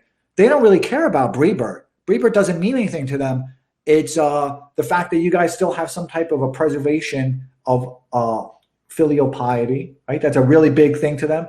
That you guys are still holding on to individualism, which is a complete attack on them ideologically, right? Yes. And you guys. By the way, you want to talk about families? My whole family works at Breitbart. Literally, my mom, dad, and sister. So work where? They all work for me. Do they really? Breitbart. Yeah, totally. My mom was one of our first employees. She's one of the first 10 employees because she's been a copy editor here since the beginning. And my dad's the night front page editor, and my sister edits the comments. She moderates the comments. That's great. Okay, so listen, we got some questions. I've been horrible. Sure. I talk so much. I've been so interested in this. So GQ and then a whole bunch of numbers, right? So thank you so much for joining us, GQ. GQ, you got to get a picture. You got to get a picture, GQ. Am I right, Alex? You're a journalist. You know about this stuff. He's got to get a picture. You got to have it could be a pastoral scene. It doesn't have to be, your mugshot. It doesn't have to be your driver's license. It can be fun. Okay, so GQ says, does Washington, D.C. GOP actually believe CNN News? I think more people are watching it as a spectator sport, like it's pro wrestling.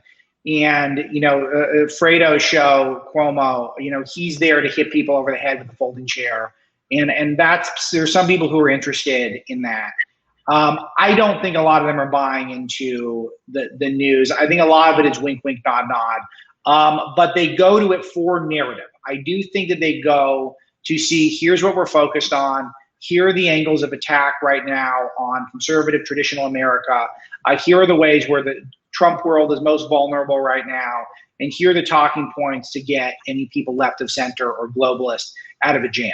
So I do think it has a huge purpose on the left, cable news. I just don't think that people are going to it for their, cold hard facts. Okay, thank you so much for that. And Mirand 89, and what does that say? The 6 ethics of life, but I can't really see what they are. But they sound pretty good. I'm sure they're good. So Mirand 89, thank you so much for joining us. Says many roads seem to lead to China in the media. Maury, NBA comes to mind. I've actually discussed this offline with Maury. And you wrote a lot about, the relationships between, business and China. And you also even said that, if I recall correctly, that American media around 2017, when Trump was beginning his endeavors with South Korea, with North Korea, was worshipful of that the New York Times was kind of worshipful of North Korea. Do you remember that? You were saying that?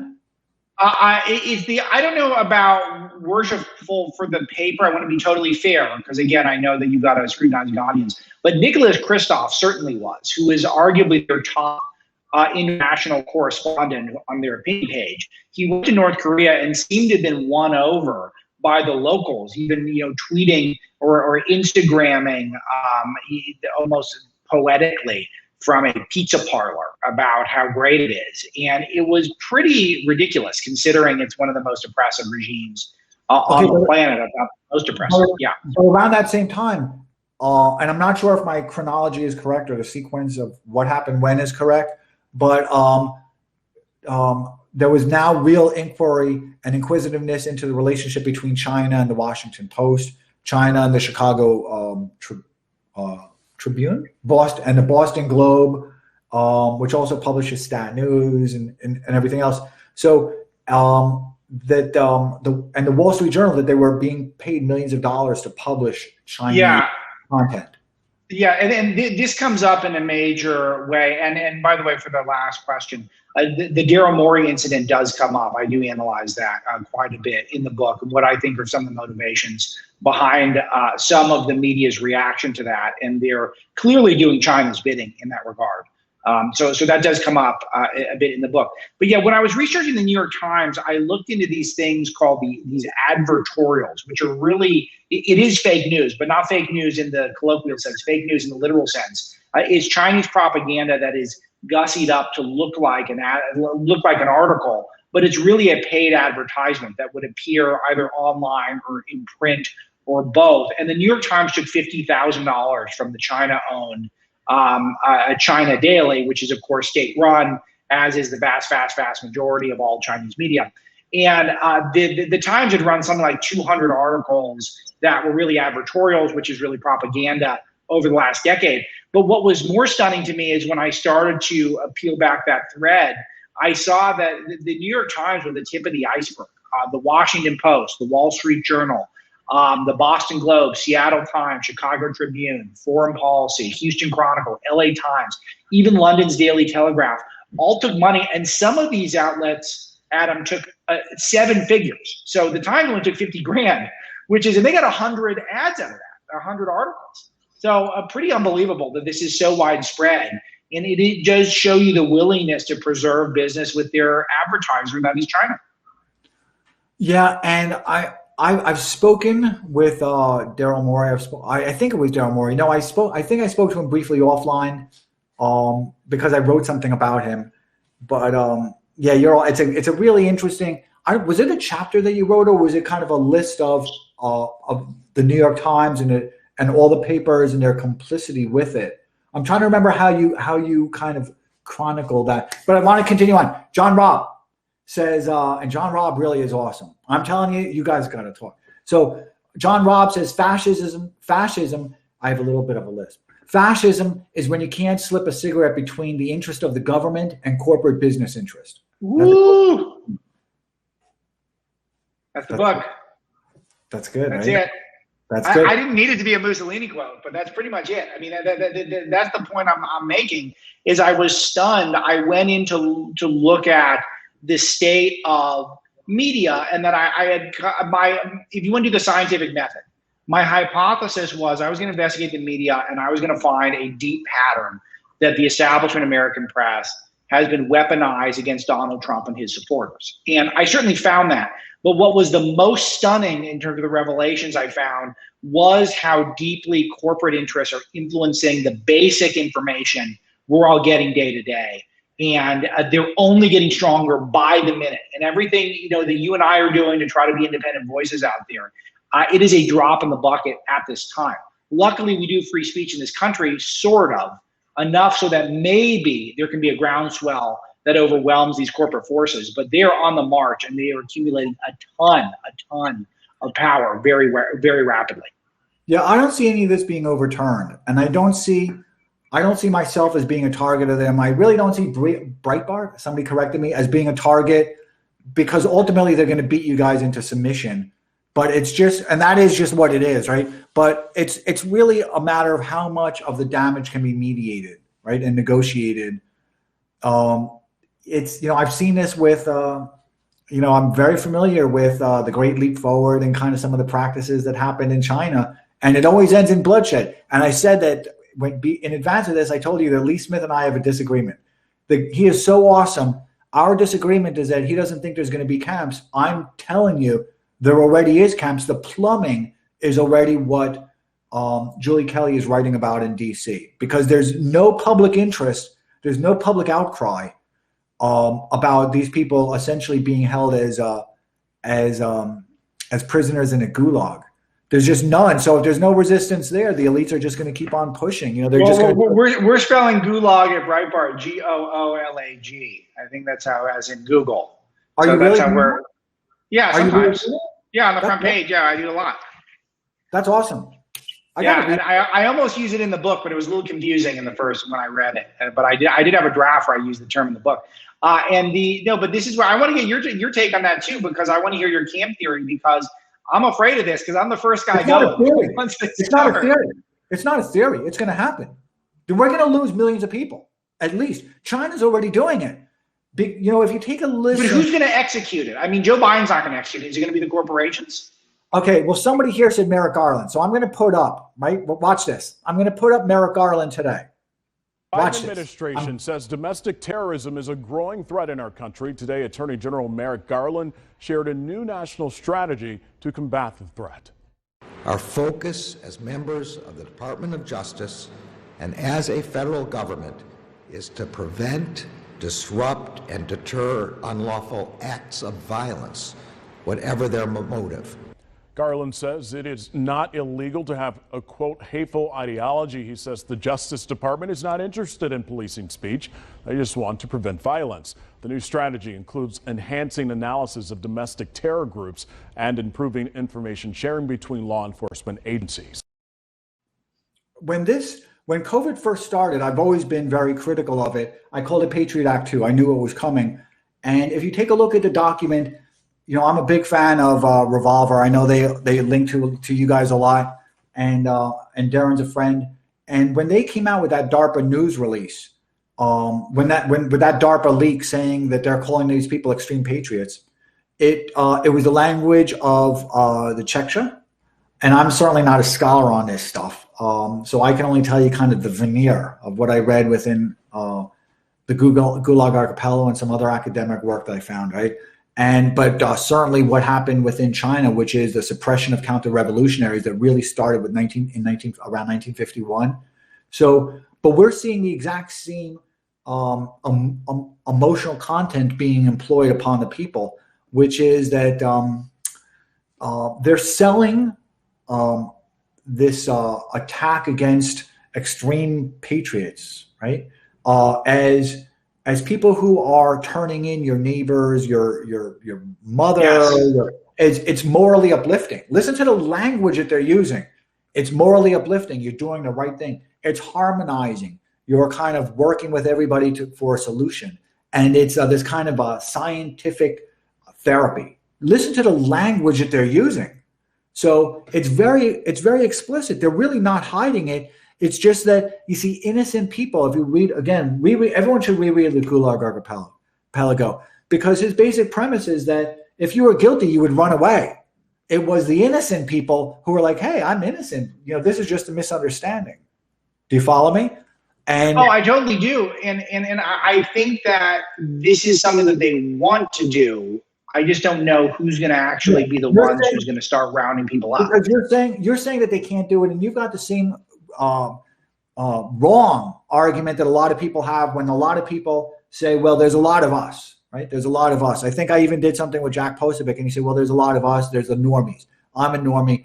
Normies don't resist because normies think everything is a mistake and it's going to get straightened out, right? Hey, they're going to arrest him. It's going to get worked out. It's all right. I'll see him again tomorrow. It's fine. He didn't do anything wrong. It's fine. Second is, I even lost what the first was. Oh, that was the first. This people's argument is also that there's a lot of us and there's not as many as them, which is ridiculous. It's idiotic. It's not true. It's stupid, because power is never about a head count. If power was about a head count, slaves would have been busting out all the way back from Sparta to even the United States in 1619, right?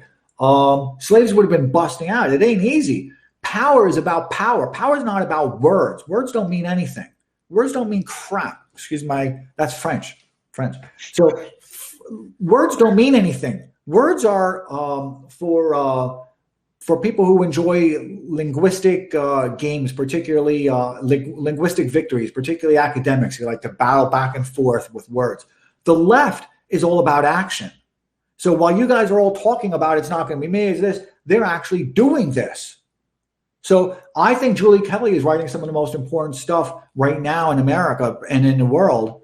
I think Darren's doing a great job of reporting it. I think your book is extremely important because it talks particularly about China, the Chinese intrusion, which you talk about in depth. And it also gives a list of all the fake news so that people can be emotionally reconnect with those, because people have already forgotten, because this is Dark City. So you do a very good job of giving kind of this was fake, but they never, corrected this was fake. You give a whole list of items. And then, as you said, you give like a pattern of how the New York Times does it, right? Their narrative, the construction of their narrative. And in Jack, I just did something with Jack. And with Jack Posobiec, who's got an awesome book. I was eager for that book too. Antifa is probably the most powerful social movement of the last 60 years. And it's going to go through its own mutations. I don't know what the etymology of it. Jack is an expert on it. Paul Gottfried is an expert on it, right? Andy No is an expert on it. Nancy, you're showing me something? Andy No is an expert on it. I'm not. I can tell you that they're geared for violence. This is an organization that's being made to employ immense violence, and just absolutely immense violence. And if you're against it, it's because you're a racist. And you have to look at the leading indicators. This is already happening in Germany. This is already happening in Canada. Listen to the rhetoric that's being used. You see, people don't read words, right? People don't read words. People are actually looking at things for the emotional content of it, the emotional power of it, and they're just kind of attaching themselves to these disconnected words, and kind of they're creating their own sentences out of these things. You have to actually read what's being written and listen to exactly what's being spoken, and it's very clear. They're saying that they're going after extreme patriots. Okay, well, what are the tactics? Who are the extreme patriots? Those are people who don't recognize the legitimacy of the regime. What regime has ever said? Every regime in power is going to say we resist people calling us illegitimate. That's what oppression is. That's what causes oppression, right? They're saying we're going to go after people who think that the government has extended beyond its constitutional authority. Well, it has. I mean, it's not even the Russiagate, which you write about. And Amanda Milius, did a movie, and Lee Smith wrote the book, broke the Constitution. Constitutions are not made to drive beyond the speed limit, and it did, right? And you also wrote about the impeachment hearings, and the impeachment hearings, was designed to break the Constitution. So of course there's going to be camps. There's going to be camps because there's no. Okay, so but can I cut in, because I think we mostly agree. In that I'm definitely afraid of the camps, and I think that they want to do the camps. And that's why at Breitbart, the second I saw Joe Biden even flirting with his new snitch initiative, where you rat out friends and family members for being radicalized, we all know what that means. That means we don't love the government, the corporations. We all know what it means now. We made the lead story in red at Breitbart. So it's the second I saw it. So I'm totally with you in that I'm very fearful of it. Maybe I'm just a little more optimistic that there are enough of it, because you're fearful of it because you don't believe it. And I'm saying you're not listening to what they're saying. You're listening to what it's going through an emotional filter. In between the mind and information, there's a lot of disruption. I come out of the financial market, so I can tell you, in between the mind and pristine information, there's a lot of distortion, right? That's what makes for imperfect markets. I'm a kind of a George Sorosian kind of Karl Popperian imperfect markets type of person, which is about imperfect information.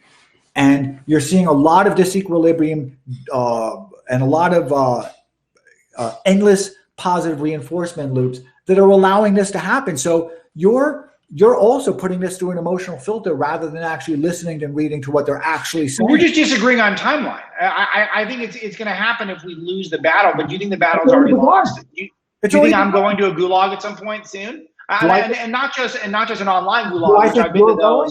Do I think you're going? No, you're not their target. You're already done. You're done. Look, you're a conservative that can waver, right? You've got your family. You don't want to jeopardize it. You're done. They're not after you. You're going to pay your taxes. At the end of the day, you go through a very light struggle session and you say, that's it. You know what? You're just like in China, you're allowed to have opposition. You're allowed to have other political parties. They just can't be oppositional, right? Which is what we're seeing here. We're seeing articles in CNN saying, I'm a progressive, but I also, and I think Mitt Romney and George Bush are patriots. Did you ever see that article? Okay. Yes. So right. What is that telling you? So they all love Liz Cheney too now. They're not after you. They're after black people. They're after low-income people. They're after people who's because those are the people who they need to capture their taxes and capture their income. And our taxes are going to go to 90, 95% all in, at least 90% all in. You don't think that's possible? I'm telling you, 100% taxes is possible. It is possible. It's going to happen. So now if you're a wage earner, Trump was a wage earner revolt, okay? So it was a failed wage earner revolt. Nevertheless, it was a wage earner revolt. And now he kind of delayed it, which I knew he was going to win the first time. I knew he was going to lose the second time. So, but now you're going to see taxes going up so that the people who are going to be complaining are lower income people. Those are the people who are going to be going to camps. Those are the people who, you know, they're after lower income people. They're after black people. They're after Spanish people. They're not going to be after white supremacists because you're already white. You're already a supremacist by nature of, you know, the bourgeoisie, you know, the landowners and anything else. You already got an education, which is which makes you part of the elite bourgeoisie class, right? You're already that person. There's nothing they can do to reform you. That's not what thought control is about. They want to put the people into camps who are resisting paying their taxes. They're saying, why am I still paying for a war in Afghanistan? They're not messing around. And if you just listen to what I remember, you're too young. I remember, you know, we were talking about working out before this. I remember 2001 when they put the first Patriot program in, and they were like, we're going to go after these terrorists. We're going to do this and do that. And I said, this shit's going to come home. This is horrible. This is a complete lie.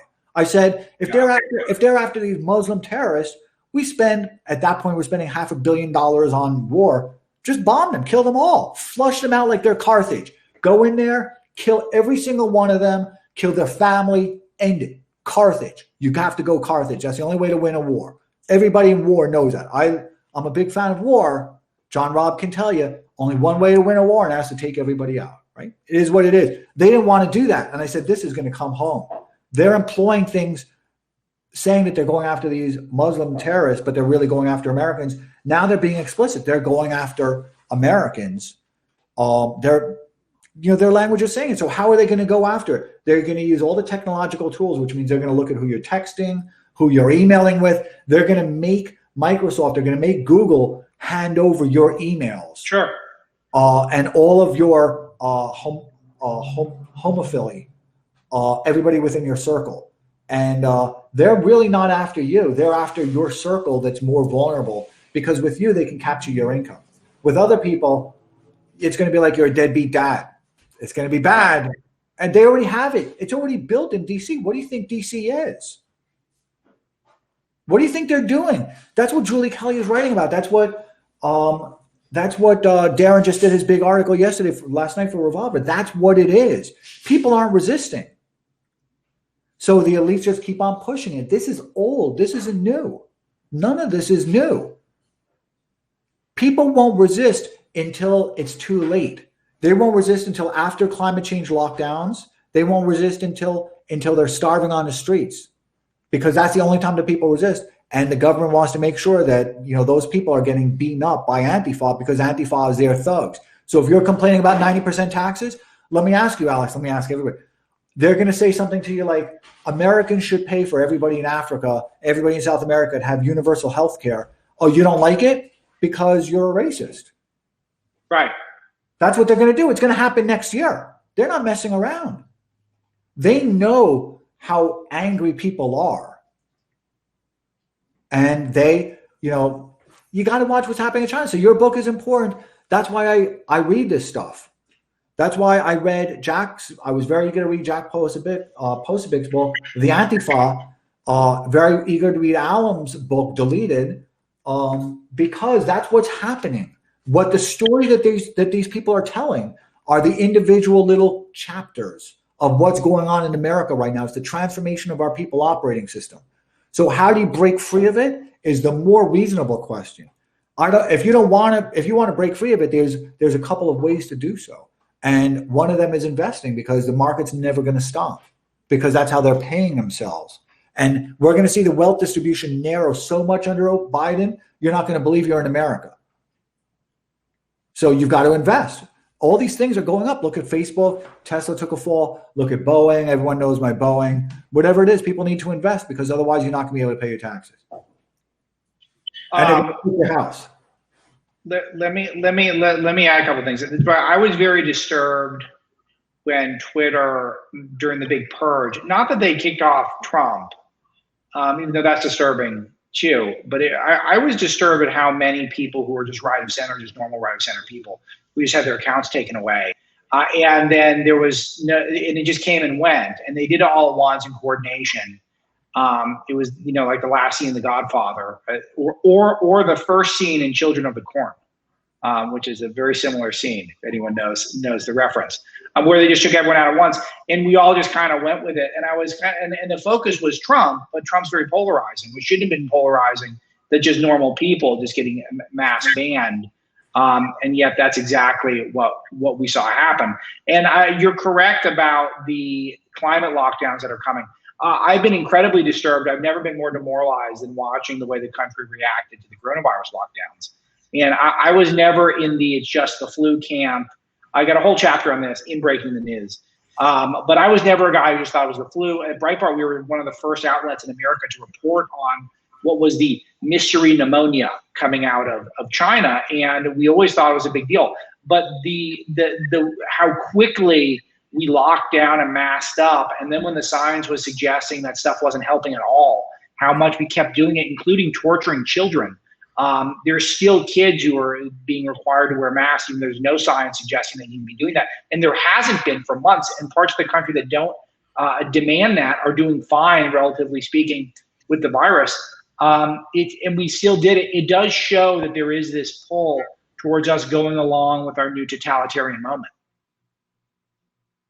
Oh, it's not going to stop. I mean, I can tell you what's being written, the marketing materials that are happening in Europe about climate change lockdown, where they call this, I'd have to bore everybody with this type of stuff, but I'm archiving this because but it's related. I have literally a line in the book where I point out that it was an article written about how in order to save the economy, we're going to have to do what we did with coronavirus, with the lockdowns, once every other year. We're going to have to lock down every other year if we're serious about climate. They're already test driving that publicly.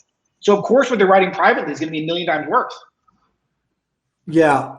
I have all those from the World Economic Foundation also, and I've got all of the articles as well, all the videos that they said, well, look how good the world is. Even the New York Post, had the same type of thing where they're like, the city has gotten a lot better since the lockdowns because now you can ride the trains and they're much cleaner. They're very hygienic now. You don't have to worry about bums anymore because there's no bums in the trains.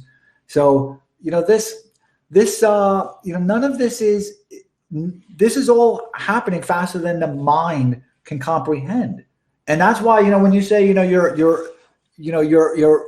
have got the common human kind of, frailty of an author of an artist that doesn't want to expose their own vulnerability, right? Like Arnold Schwarzenegger, if you ever saw Pumping Iron, where he cut his pants so that his calves always showed because he wanted people to see his weakness. You got to do the same because you're chronicling an important moment in history, and one day people will need to look back and see what happened and how it happened. And in the meantime, this gives an opportunity for people to be able to explain it to their neighbors, because people don't even have the language anymore to be able to explain to their neighbors or their friends or family. So we all just give up and say, I don't want to talk about it, right? Because it's happening. It's so overwhelming. It's so fast. We're so underwater. There's so much of a positive reinforcement loop that there's no place for us to escape all the lies and all the distortions and this imperfect information. And that's why, and I told Jack Posobiec the same thing.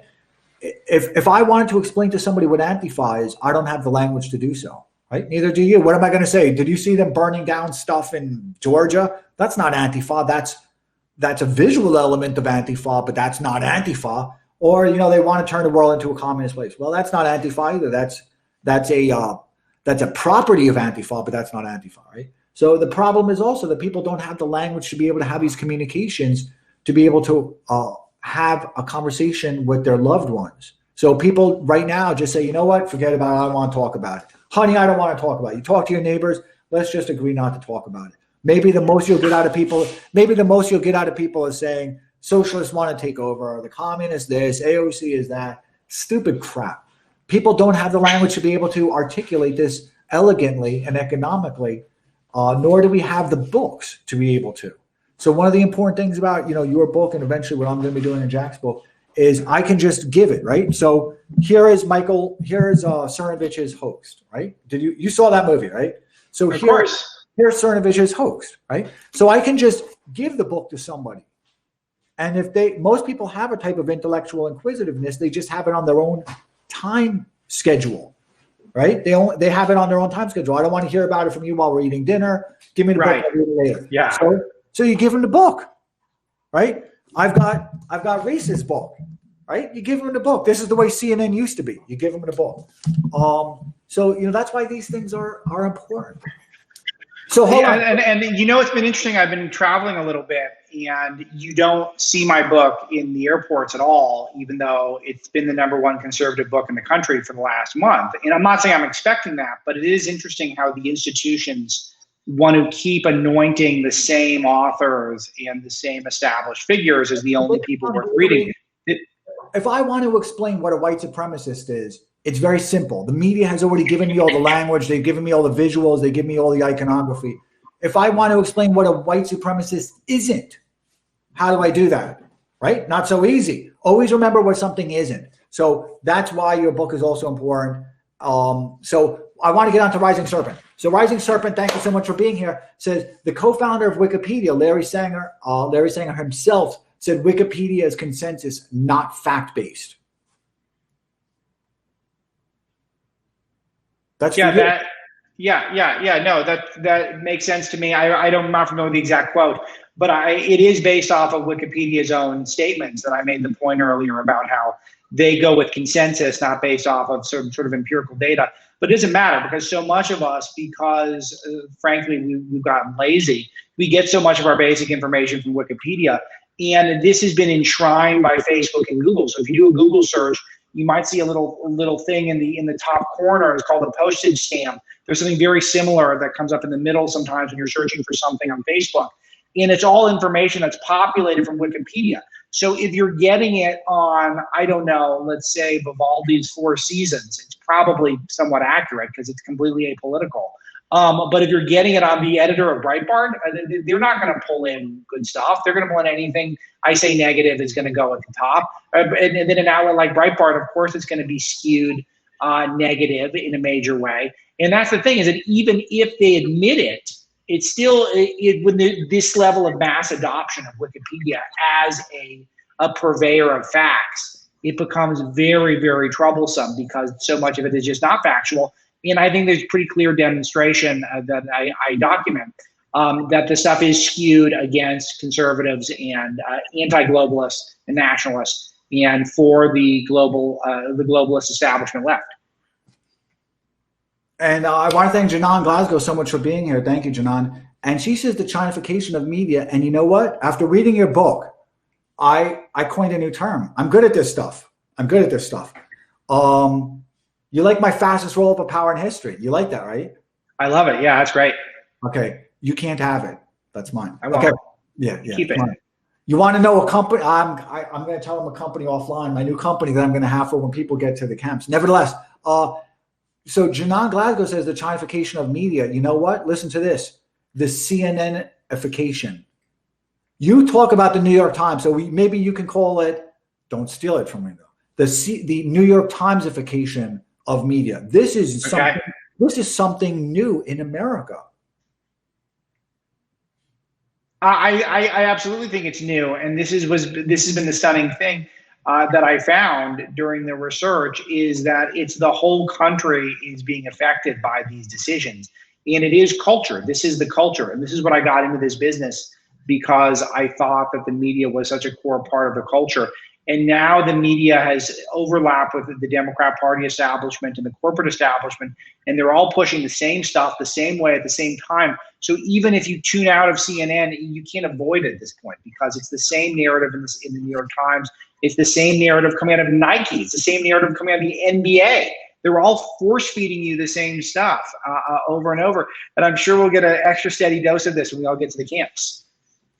Yeah, well, when we get to the camps, the first thing, so the CNNification and the New York Timesification is really captured by your discussion of 1619. Because some people can discuss it kind of academically and say, well, this is not historically true. One of the things that you do is you discuss it in terms of not whether it's true or not, because there's a self-evidence to that, right? You talk about it's kind of of its changes, right?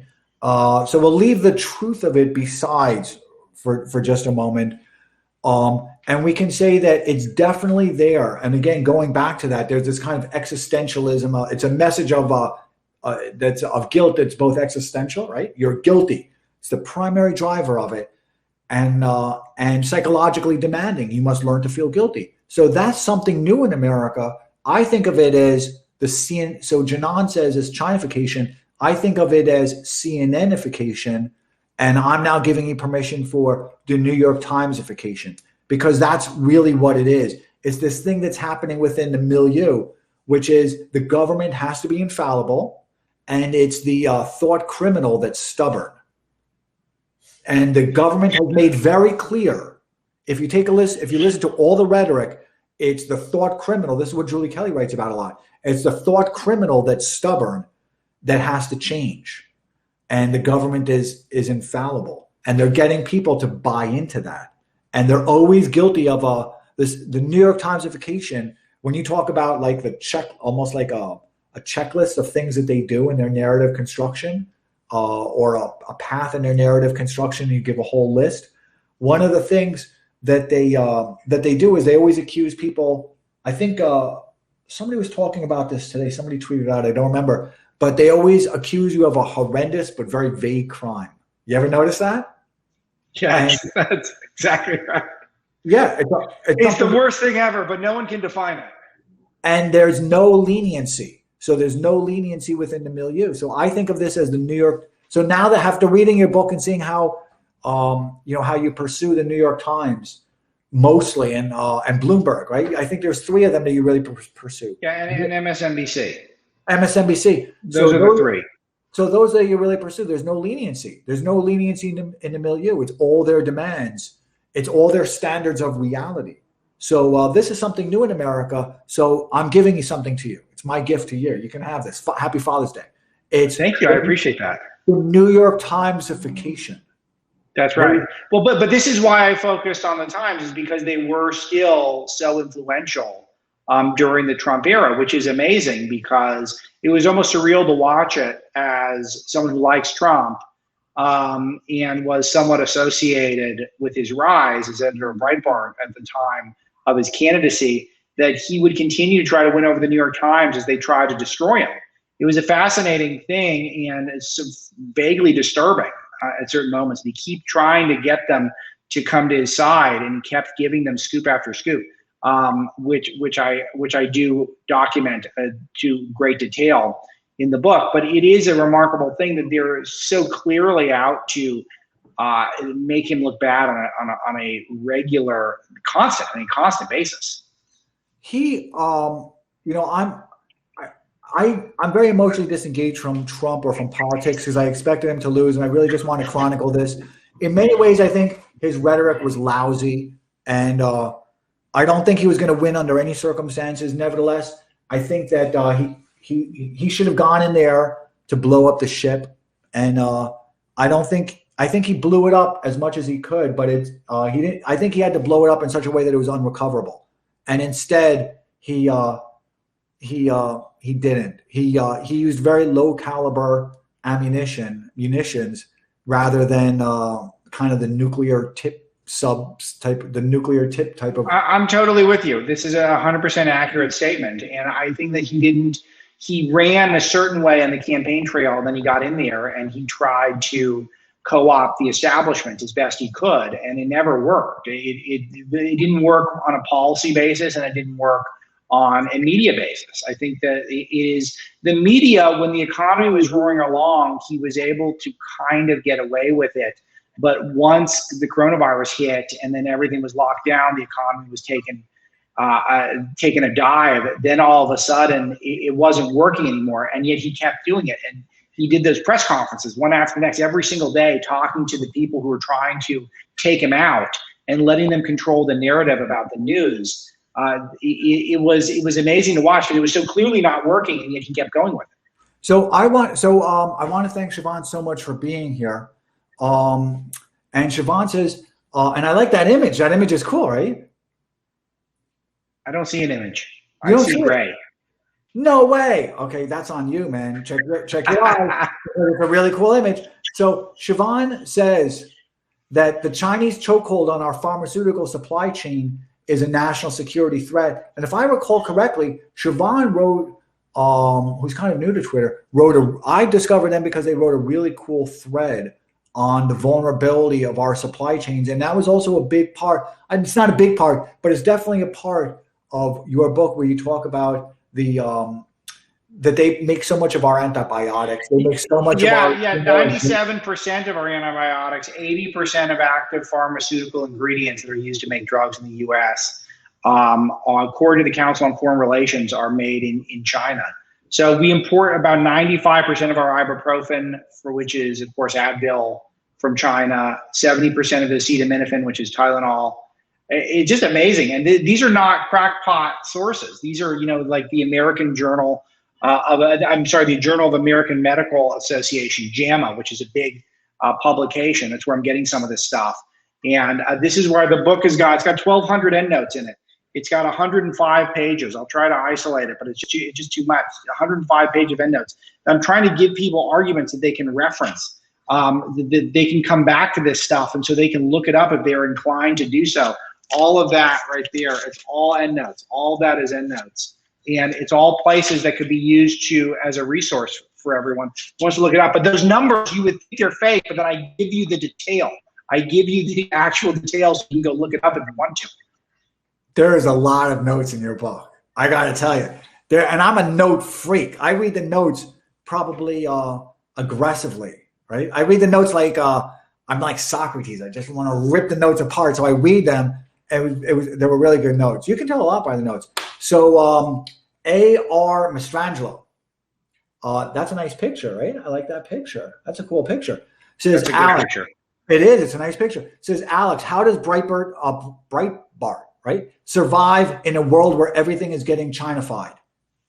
Yeah, it's first of all, I think I'm more optimistic that we'll get the word out and enough people will understand that China is a geopolitical threat. They're an adversary, and they're not to be treated as though we're just some sort of a neutral business partner. And once we do that, I would like to think that there will be a pushback among the consumers of media. But again, that's only step one, because as you correctly note, the consumers not as meaningful of an expression as it once was, because so long as these corporate entities see the newsrooms as helping them do business, then they will continue to get the necessary funds, even if they're taking a loss. Which is another remarkable thing, the conclusion that I came to. The newsrooms no longer need to be profitable. They merely need to protect the interests of the giant corporation in general, which they're clearly doing. And that is why they're allowed to be fledgling in terms of a financial investment, so long as they're protecting other assets within the general structure. But how did Breitbart survive? I mean, it's just, there's enough money out there if you're as big as we are. I'm just more concerned that there's not enough out there to incentivize the brightest people to get into media. I'm not worried about us. I'm much more worried about that the media. You have to be very curious, very dogged, and hopefully intelligent. And who are we going to appeal to? Just people who fall in line with the corporations, people who are not particularly ambitious. That can't be our media class. I want the media class to attract the best and brightest. Right now, attracting corporate shills who want to be, and people who can live incredibly frugally, which is getting tougher and tougher to do. And I think that's too limiting. I want it to appeal to the best of the best. And that's my deepest concern. Wow. That's incredible. That rings a lot of bells. It's, do you know Ron Coleman? Ron Coleman's awesome. I think he's Ron Coleman on Twitter. I did 2 Periscopes with him, and he said that the squeeze that lawyers are experiencing affects so much, and it affects the quality of the lawyers that are going to be willing to take the pay cut. It affects the clientele that's going to be willing to. Yeah, it's just the downstream effects. And A.R. Mastrangelo, I'm going to respond to this question because it's interesting, but I want you to respond to this also. It's a different question for you. Okay, cool. Adam, what is the most revealing revelation you found from keeping your log? There's been no revealing revelations. There really hasn't. I think everybody been telling this to people for a long time. I knew Trump was going to win in 2016. I knew he was going to lose in 2020. I knew they were going to call him FDR. I knew all this was going to happen. I want to chronicle the fastest roll-up of power in history. I want to chronicle the transformation of our people operating system. I'm actually extremely bullish on the United States. Most people who follow me on Twitter know I'm extremely bullish on the United States. I just think it's a very painful transformation. Even with our gulags? It is what it is, man. I'm telling you, just stay out of the gulags. But I'll tell you something. If you invest correctly, you'll never notice. You think that sounds horrible, but I've got to deal in reality, right? If you invest correctly, you're never going to see your neighbor getting carted off. You're never going to have to wonder. If you invest correctly, you're never going to see the people that are going to be left behind, which is largely the black population. They are just being really victimized. You're not going to be seeing them. You're not going to be going to the lower income neighborhoods, lower income stores where they are. It's just a horrible type of thing. So yes, invest. But so I want to be responsive. So Adam, what is the most revealing revelation you found from keeping your log? It's really my conversations with people that's revealing, because I'm not upset with people who are for masks or against masks or for vaccines or against. I've got no opinion on any of these type of things. No opinion on Wuhan lab leak. No opinion on the fine people hoax. I've got no opinions on any of that type of stuff. None. I don't, I've listened to what Scott said. I've listened to how people respond to it. I think everybody has to think of this moment in time that everybody is Anne Frank hiding in the attic. And everybody has to go see the movie Dark City. And you're not going to understand this. Rent it director's cut, because you don't remember the way your life was 2 years ago. You think you do. You don't even remember what happiness was 2 years ago. You think I'm kidding. I'm not. I've kept a log. I'm telling you, you don't remember what happiness, the way happiness expresses itself, the way your emotional kind of capacity for happiness, how kind of your neurons fired under happiness, what made you happy, what didn't make you happy. Everything has been rewired. So everyone has to think of themselves as Anne Frank in the attic. So I give you the question now. What is the most revealing revelation that you found from keeping the log required for your book, Alex? Well, I mean, aside from, I think, the Chinification of media, I think it's probably number one. And just the fact that there's so many of our journalist class are not necessarily just left wing, but they're also people who are protecting the elite. Very disappointing, and I do think that that's a real thing that's happening.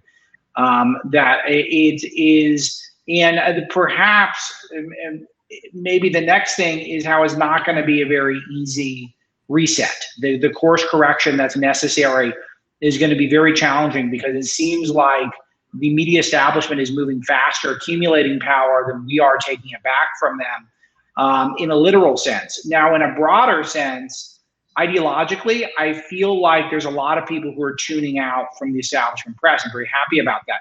But where are we going to go to get our information? There's a huge sense of burnout from people who are on the political right now. They don't want to talk politics nearly as much as they once did. But do they want to talk culture? What's the culture right now?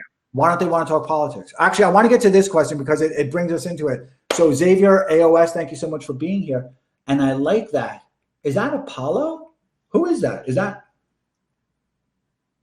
my favorite of the Homeric heroes? I'm not really sure. So it says, tell us if you can tell me who it is. So Xavier Australia AOS says, did you hear about Jon Stewart's comments on Colbert? Any chance he becomes people become more distrustful of media, including Colbert? Yeah, so we made this lead story of Breitbart this morning because I thought it went so against the grain that Jon Stewart said that not only is the virus maybe from the lab, it's definitely from the lab. He said flat out, it's from the lab. That's where it's from. And you're not allowed to say that. And then even Colbert had to, politicize it and say you're like Ron Johnson, who's a senator who's a Republican who thinks he's from the lab, which was also really telling. That everything to Colbert, who's objectively a funny guy, but he would rather be sort of this left-wing bomb thrower than just be funny. But that's what the corporate establishment likes right now. That's what they like. That's what they want to put on the air. They don't want to put on open-minded people as much. But I thought it was very significant because Stewart is one of the people who is a total royalty in the liberal parts of America. He's royalty. And for him to say it's the lab does say that the people who might not understand the world wrestling element of media, that they have been getting lied to for the last year by the corporate press that's been trying to protect China at the expense of Trump and trying to keep us, using it to keep us shut down and confused. Now, so let me tell you, I want to answer that question too, because I think about this a lot. I think too much. I really do. And people, one of the reasons conservatives don't want to talk, and I'm not a conservative, right? But I still have the same limitations that it's very difficult to convey everything that's in my head and have it cross the transom so that the other person can understand it and has interest in it, is look at Antifa. How can you explain Antifa to somebody? If somebody were to land from another planet, how are you going to explain to them what Antifa is? Or if somebody were to come in, how are you going to explain to them what the bizarreness? And I'm very sympathetic to Black Lives Matter. So, the bizarreness of the characters that they choose to make Homeric within it. Do you know what I mean? So the problem is that people don't have the language and they don't have the ammunition to be able to respond to the bombardment from the left. We don't have the easy, convenient rhetorical devices that the left has. So the left can tell us what the white supremacy is. We don't have the rhetorical devices or the books or the language to tell us what white supremacy isn't. What isn't white supremacy? I'll give you a case in point. So, I think it was Christopher Rufo or somebody. I think I follow him, but he was on somebody's show who's more known for being a black activist, and the black activist said, "What do you like about white culture?" And he didn't have the philosophical capacity to respond to it because he's so much on a dogged pursuit, on a car chase down a one-way street of CRT, right? That he couldn't respond because that person also wasn't asked about what is black culture. You see, people know what white supremacy is, and therefore what's not white supremacy within the black, what's being told is they're being told what's not white supremacy is black empowerment, right? Black empowerment. There's supposed to be a good answer about white culture because, he's probably around my age and I grew up where we were all told constantly to be colorblind. And so I don't have a great concept of white culture. Am I supposed to? Yeah, because what happened is he said, the guy said, and I want to be respectful, I don't know his name, and I'm not saying the guy to in any way take away his kind of identity. I just don't know what it is, right? He said, he said to this person, I think it was Christopher Rufo, what do you like about white culture? And then he said, let me tell you what I like about black culture. And he said, I forget what it was, but it was this kind of superficiality. It wasn't really culture. It was kind of an exhibit of a culture. So he was not pursued. So the problem is that conservatives don't really have the literature, the authors, the academics that can respond and give people the books. Like I need to be able to say to somebody, what's not white supremacy is this. Right, and give them that book. What's Antifa? This is what Antifa is. There's no one paragraph way to do it. I need to give that. I need to transfer to that person, do a knowledge transfer to that person of what Antifa is. Right. So one of the problems with the conservative media is I don't like people like Ben Shapiro. I don't like people like Michael Malice. I know they're popular. They get a lot of YouTube views. They're midgets. They're intellectual midgets because all they want to do is to own the libs. And they don't give people the intellectual firepower, the intellectual capacity to be able to respond to them. If I wanted to tell somebody how to understand what's happening today, I would say read Machiavelli, read Discourse on Livy, read Plato, read Aristotle. All this has happened before. You need the elegance of the language. So that was my response. So hold on, Flecker James has something to say. I talk too much. Says, do you think the communist style revolution is inevitable? What makes you hopeful? That's my question to you. I don't think it's inevitable. I think, unfortunately, it's happening.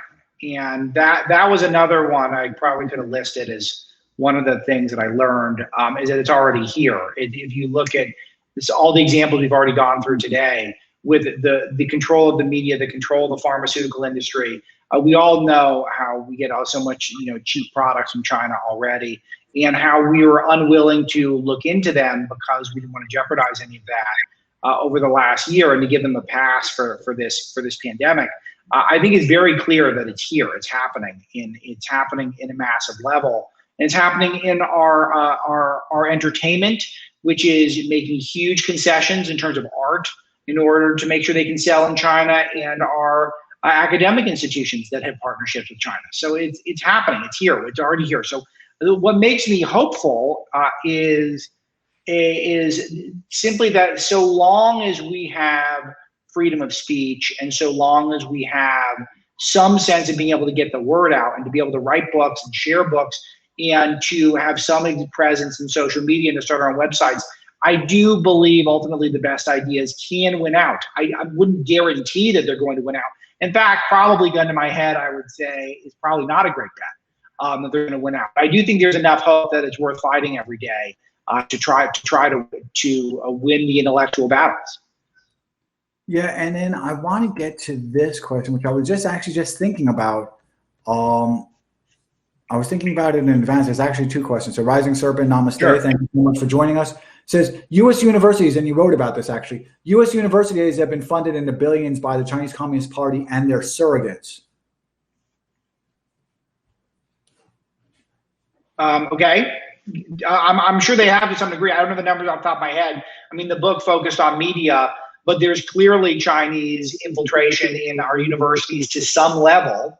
But my understanding of the extent of that is, limited relative to my understanding of their infiltration in the media. But I definitely believe it's happening, and we document stories of Breitbart day to day as they come up. But I think it's very clear that the institutions at a minimum are not taking China seriously as a geopolitical ally, and in many cases are just comparing ideas with them. And those ideas lead to massive intellectual property theft, which is taking place from China, but we're letting them do it in many ways. This is the other thing that's so stunning, Adam, and I would love it if you had any thought on that. Well, we let China steal our intellectual property. We're to blame here as much as they are. That's a very complex issue. I've written a lot of threads on it. I'm an expert at this, so it's a very, very complex issue, because just because they steal the intellectual property, which they call cabbage internally, and Huawei did this with, there were some memos that were captured that their CFO Grace shared, which said we're going to create it was a reward system for stealing intellectual property out to scientists and academics and universities, and within Huawei also is a reward system. But just because they steal IP doesn't necessarily mean they can capitalize on it. So it's very also difficult to put a dollar figure to that type of theft. So it's tricky. But again, I'm very anti-Chinese Communist Party. I can talk about this a lot. It's very, very complex. So Offensive Kate, thank you so much for joining us. And it's a very nice picture also. It's a real professional picture, right? Isn't that professional? So very proud. Pro style. Yeah. So Kate says, Canada is still in lockdown. At Breitbart, are you watching Canada at all? Yeah, we watch Canada a bit. We've got a lot of my radio audience has a ton of Canadian listeners, which is very interesting. Yeah, but we keep an eye on China. Canada. We have several Canadian reporters who keep an eye on it for us. It seems like I was just watching Justin Trudeau socially distanced and fist bumping, even though he's been vaccinated, at the G7. It's all you need to know. It's totally anti-science. It's all about control. In the Canada doesn't stand a chance in a place, in an environment like we're in now with the coronavirus, because they're just too nice, and the authoritarian elements of the government that are going to seize power the kindness of the Canadian people mean they're not going to stand up to this huge power grab that took place. So it doesn't surprise me at all if people like Offensive Kate are still feeling the pinch there. My son's in Montreal. I think he's had 3 new tax assessments since he bought his house less than a year ago. It's crazy. Taxes. Wow. I have one of my top editors in Montreal. Yeah, everyone should be warned. So Taylor USA, thank you so much for joining us. And a contemplative picture, right? You like that? It's that picture. Yeah. Looking at that picture makes you think, right? So Taylor USA, thank you for joining us. Says, do you believe we will see a sharp decline in personal freedoms over the next 2 years? Yes. Oh no, you got to go on with that. You're the head. I don't know what they're going to get, but they're taking some stuff. We already are not free to have a conversation about normative conservative thought is already grounds for you not getting a job or grounds for getting thrown out of a job. I mean, that's number one. Soon it's going to be not sufficiently pro-establishment, pro-left-wing thought is going to be grounds for you getting thrown out, because that's the next move. The lateral move is going to be more infringement on your ability to articulate yourself. I 100% believe that the powers that be in the United States would like a Chinese-style social credit system. We're already seeing it pop up in Europe. We're already seeing it pop up in South America and Central America. It will 100% come here if we don't do everything that we can to stop it. And once that happens, we are going to lose freedoms. You're going to lose the ability to take your Ubers. I don't know if in the next 2 years all this will come to fruition, but that is certainly the plan. And we're on a glide path towards all that stuff. There's a question here, and I'm going to put it up there. But first, I want to ask you a question, all right? And then answer that question, okay? So my question is, what stories as editor-in-chief are you most interested in that you're kind of both intellectually kind of intrigued by just because you are, right? And it captures your interest, but also that you think your readers are most directed in their interest on reading on Breitbart? Well, I'll tell you what the readers are most interested in right now for sure. The thing that the readers are most interested in are people who are in states and localities who are standing up to this totalitarian orthodoxy. The people who are pushing back against CRT, the people who are pushing for Second Amendment rights, the people who are pushing for election integrity bills that allow for things like voter IDs at the polling places, the places that are undaunted and are not kowtowing to the establishment media's insistence that all these ideas are evil and horrible, and they're just going for it anyway. That's the stuff my audience likes, and I'm kind of on board with them. It is an exciting development. It is watching what's happening in Florida versus Texas, where they seem to be competing to try to do things that just tick off Washington on a regular basis. That's very exciting for me. But what's probably for me, I'm very partial to, I am curious to watch the train wreck of the totalitarian power grab and how it goes right now, especially in the context of the virus, where they promised so much science and so little of it was delivered. And whether or not, I do think this will be a turning point, this will be a sort of focal point for American life, is if we hold the people accountable who lied to us about the scope of the virus for so long, whether or not any of them will be held accountable, or whether or not we're just going to keep our masks on throughout the next cold and flu season because we secretly kind of like it. I feel like we're going to lurch in one direction or the other, where the pendulum will swing back towards freedom, or we're just going to go headlong into totalitarianism. That's, I think, the biggest story going, and I literally have no idea how it's going to shake out, but I'm very fearful it'll be the totalitarian side. Okay, so I'm going to answer that. So Please. I have a very good memory. Sometimes I don't, but I think it was A. Mastrangelo, if that's right. A. Mastrangelo. A.R. Mastrangelo, and I can't find their comment right now, but they asked about my log. So what did I find most interesting? And I want you to write about this, okay? Okay. I gave you something, right? Yeah, give me an assignment. People will not remember COVID lockdowns. They won't remember the tragedies of them. They won't remember the human consequences of it. Sure. They won't remember all that was lost of it. They won't remember any of the anguish. They won't even remember how long it was. They won't remember what life was like before, because now they're about to encounter, this is an intermission we're experiencing right now, because the elites have to keep this state of disequilibrium. And that is because the mind can only hold about 5 or 6 thoughts at a time. Did you know that? Behavioral science. Yeah, no, I do. I believe it to my core. So because the mind can only hold 5 or 6 thoughts, it's there. What they have to do is create this loop that keeps distortion. It keeps people's minds in a state of disequilibrium, because if they release the mind from that state, the mind will restore to equilibrium, which is its natural state.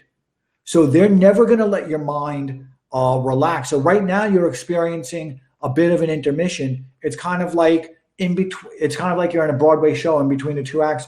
But think of it more like you're in the Coliseum and you're somewhere between the lions eating the man and then reenactment of great naval battles where they flood the Coliseum, like in between where you're going to get your popcorn or something. So they're going to definitely, we're already a totalitarian thing. People asked about communism. This is just communism with American characteristics. And you actually wrote, the way I look at what you wrote about China was as I described it. I'm just giving it descriptions from my own kind of background with different language things where I'm looking at it. And we talked earlier about the word socialism as sort of a pejorative. It's the socialism. You say, I think of it as a percentage. I look at how much of our money is getting confiscated and distributed by the government that we confer authority on, and they just take more authority than we really give them. And so I feel like we're kind of heading down that road. You're looking at 60% tax rate at the upper end in California, and as you know, they want to go up, and it will go up, and that's going to happen at some point. And so how is it not socialist? I mean, probably 70% of medical expenditures at this point are from the government. So we kind of have socialized medicine. We want to be very narrow with our definitions sometimes, but that is a lazy way to look at it sometimes. So Miranda 89, I didn't respond to their question. It's such an interesting question, or you didn't respond to their question, right? Says whistleblower reporter, and I want to know how this ranks for Breitbart. Is this an important story, or is this just something that's page 5, it goes away, nobody really cares? Whistleblower reporter from Fox News exposed them for curating their stories based on funding today. Is that important? So I am going to break a rule because, Adam, this seems like the format to break rules. Typically, I wouldn't really want to give an opinion on a story like this because I haven't read the story. I know that there's a reporter who warned that she was going to do something like this. So I'm only reacting to the premise that Miranda 89 set up. So I don't know, maybe there's some other nuance.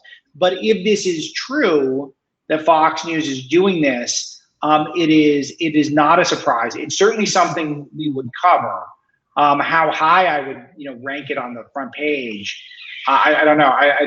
By the way, Adam, I'm getting close to bedtime here for the baby. So I got maybe about 10, 12 minutes to go for me. That's what Amanda Milia said also. No, and then she made like 4 hours. No, I know, that's amazing. She's a champ. Here's the thing: is that at Breitbart, we want to give the audience what they want, but we also want to lead the audience too and show the audience what we think are big stories too. And I remember I had a conversation with a guy who is known to all of your audience, who's a household name in media, and I told him that I don't obsess over traffic, even though Breitbart has the highest traffic of any sort of anti-establishment right-wing outlet. I'm sure Fox has more, but they have a cable network advertising, foxnews.com. But Breitbart's the biggest of the anti-establishment outlets. And I don't sit there obsessing over traffic all day because I want there to be an authenticity about our story selection. But that said, we do have people who look at it, and we do not want to, if the audience is very hot in a certain type of story, we want to give them that content. But if it's as extreme as Miranda 89 lays it out, I think it's very revealing about how certain newsrooms are run.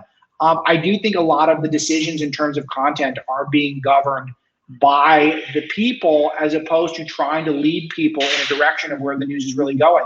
And I think that's a shame. So Your own, what was the, of course you can't go into the specifics of it, so I understand, but if you can kind of directionally help me out, was there a lot of negative consequences of kind of the attempts at deplatforming Breitbart, or did people continue just seeking out it because it was the only real alternative that was out there? Yeah, I would say it was a mixed bag. It's a huge distraction. I've spoken about this openly, and I know I have a section on this in Breaking the News. For anyone just tuning in, I have a whole. You talk about sleeping giants. I thought that part. I talk about sleeping giants and NewsGuard, which is just huge pains in the butt. Like NewsGuard, which is I don't attack a lot of groups' intelligence in the book, as you probably noticed. I kind of treat my political adversaries generally with respect. A NewsGuard has earned no respect from me in particular. I think it is a dumb and transparent business model where they're just trying to shame people who do not hold up a status quo that they are only able to enforce because they got this cushy partnership with Microsoft. Again, if you want more, it's in the book. But if you look at some of the deplatforming efforts, some of them did make us sharper, and we were, I think, sharper with some of our coverage. And I think that's, in general, I'm proud of that we did take through all the hatred and vitriol. I think we found the kernel of truth in it, and we implied it to make it better, to make some more content better. But the thing is that it did do this thing where it wasted so much of our time, where I'm spending 3 weeks trying to negotiate with NewsGuard, trying to play ball with them, trying to cooperate with their absurd requests, thinking that maybe this will have a net benefit. And all it does is waste my time. And that's what they want to do. They want to waste my time. They want to tie us up with fact checks, so I'm not looking for the next big story. I'm spending time dealing with their fact checks. And so, again, I know it's a light victory for them that I'm saying that publicly, but I do think it's important to talk about it, that they are wasting our time. And that is a huge shame. It's very damaging. And they're trying to toxify really normal thought. And if there's no business model for robust debate and discussion in this country, it's just going to be a much more boring place. Well, you even gave an example I thought I was really, really interested in the way you said they really succeeded and also really failed, right? That's so, no, baby's cute. Let the baby talk. How old the baby? That's little one. How old the baby? I got a 15-month and almost 3. So there's 2 of them running around. I think that's the 15-month-old. My wife is saying, "Oh," women say, "Oh," guys are like, "Oh, that's awesome." Different language, right? Yeah. So, but you also said that Sleeping Giants was a double-edged sword because they essentially censored out entire words, not just from you, but from all media. This is, I'll tell you, my editor said this was her favorite chapter in the book, was the Sleeping Giants chapter, because it goes through how what they tried to do to deplatform Breitbart is to recalibrate the way advertisers look at where their ads are appearing. And when they appear on the New York Times and they appear on Breitbart, it used to be that there was a broker, a third party, that would match up the outlet with a demographic with the people in that demographic. And you would just get matched up with your product in that outlet, and no one asked any questions. But then people were upset that Breitbart was getting all these great ads because we had so much traffic and so many different diverse types of people read us. And so this was the premise that Sleeping Giants set out to bust up that business model. And they did to a degree, because they made people think, well, we don't want our ads appearing on Breitbart because we don't like Breitbart because we like Trump or something. And then so it did end up changing things for conservatives, but it changed things more for the establishment, because people started to decide, once it became the advertiser's choice, it wasn't an algorithm that assigned their ads, but when it became their choice, should my content appear on coronavirus stories? No, because they didn't want to make money on the coronavirus. Should my content appear on terrorism stories? No, because they didn't want to make money off of terrorism. Should my content appear on Black Lives Matter stories? No, because I don't want my content to be like monetizing the Black Lives Matter stuff. Now, all of a sudden, the vast majority of content in any given day on a certain news outlet might not have been advertising on it. And it's all because the Sleeping Giants trying to take out Breitbart, which is still here. So I know we're going to split up pretty soon, even though that's what Amanda said also. Okay, but but I want to be respectful, because you've got, the Thank you. No, I know I can come back. We do it again. Okay, so we are going to come back again because I'm really, really fascinated by it. And I definitely do want to discuss a couple of things about sleeping giants. It's a great, I agree with them. It's a really interesting chapter because you talk about kind of a large, systemic has now become such a popular word, even though its meaning has changed so much, right? And Chuck is here. Chuck can probably talk about how the meaning has changed to mean something else. Nevertheless, systemic, how it created kind of a systemic problem in all of media. The words that they chose and the definitions that they gave those words just had real downstream consequences within the entire industry. I mean, they just did real damage to the point that people were like, "You guys are nuts," but we still have to play in your sandbox. But they were nutty. Who was nutty exactly? Sleeping giants. 100%, and incredibly dishonest because they were anonymous and they insisted on their anonymity, and they fabricated how many of them there were. Is they were able to give this impression. We had no idea how many accounts there were. I have reason to believe maybe it was 100 people. I don't know, but they gave the impression it was like hundreds of thousands of people. But the vast, vast, vast majority of the people who were active is maybe like 100 radicals on Twitter. And they create this impression that it's this whole army that is going to just demolish this company if they don't stop advertising on Breitbart. And then ultimately on coronavirus content and Trump content and stuff like that was where it went from. But it was a total hoax. It was a brand safety hoax. They would say your brand is not safe if you advertise on Breitbart. But the normal people who read Breitbart, I mean, it's normal people. It's read us. So the word that they chose, right? The words that they chose, like climate change, COVID, or they used Asian, right? They used that word. Yes, Asian, right? And I don't know whether it was COVID or coronavirus, but they used one iteration of the virus name, whether it was at that time or But yeah, fat, climate change. Climate change was one of the words. Immigrant. The word fat, like you can't write with the word fat in, or else it might trigger in some of these new algorithms that had to be created a signal, do not advertise on this story because it's got the word climate change or Asian in it.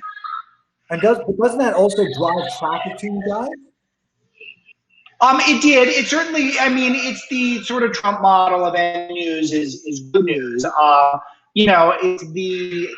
let's put it this way, it didn't take us out, but it did take out thousands of their own buddies. And they know this. Sleeping Giants knows this. And so they know they're to blame for the devastation that's taking place across the media in many ways, in terms of the media as an industry. And so many journalists lost jobs or didn't get a raise because of this small group of people, a small group called Sleeping Giants that advertise it for this huge group. It's a small group of well-funded people who are on this jihad against Breitbart.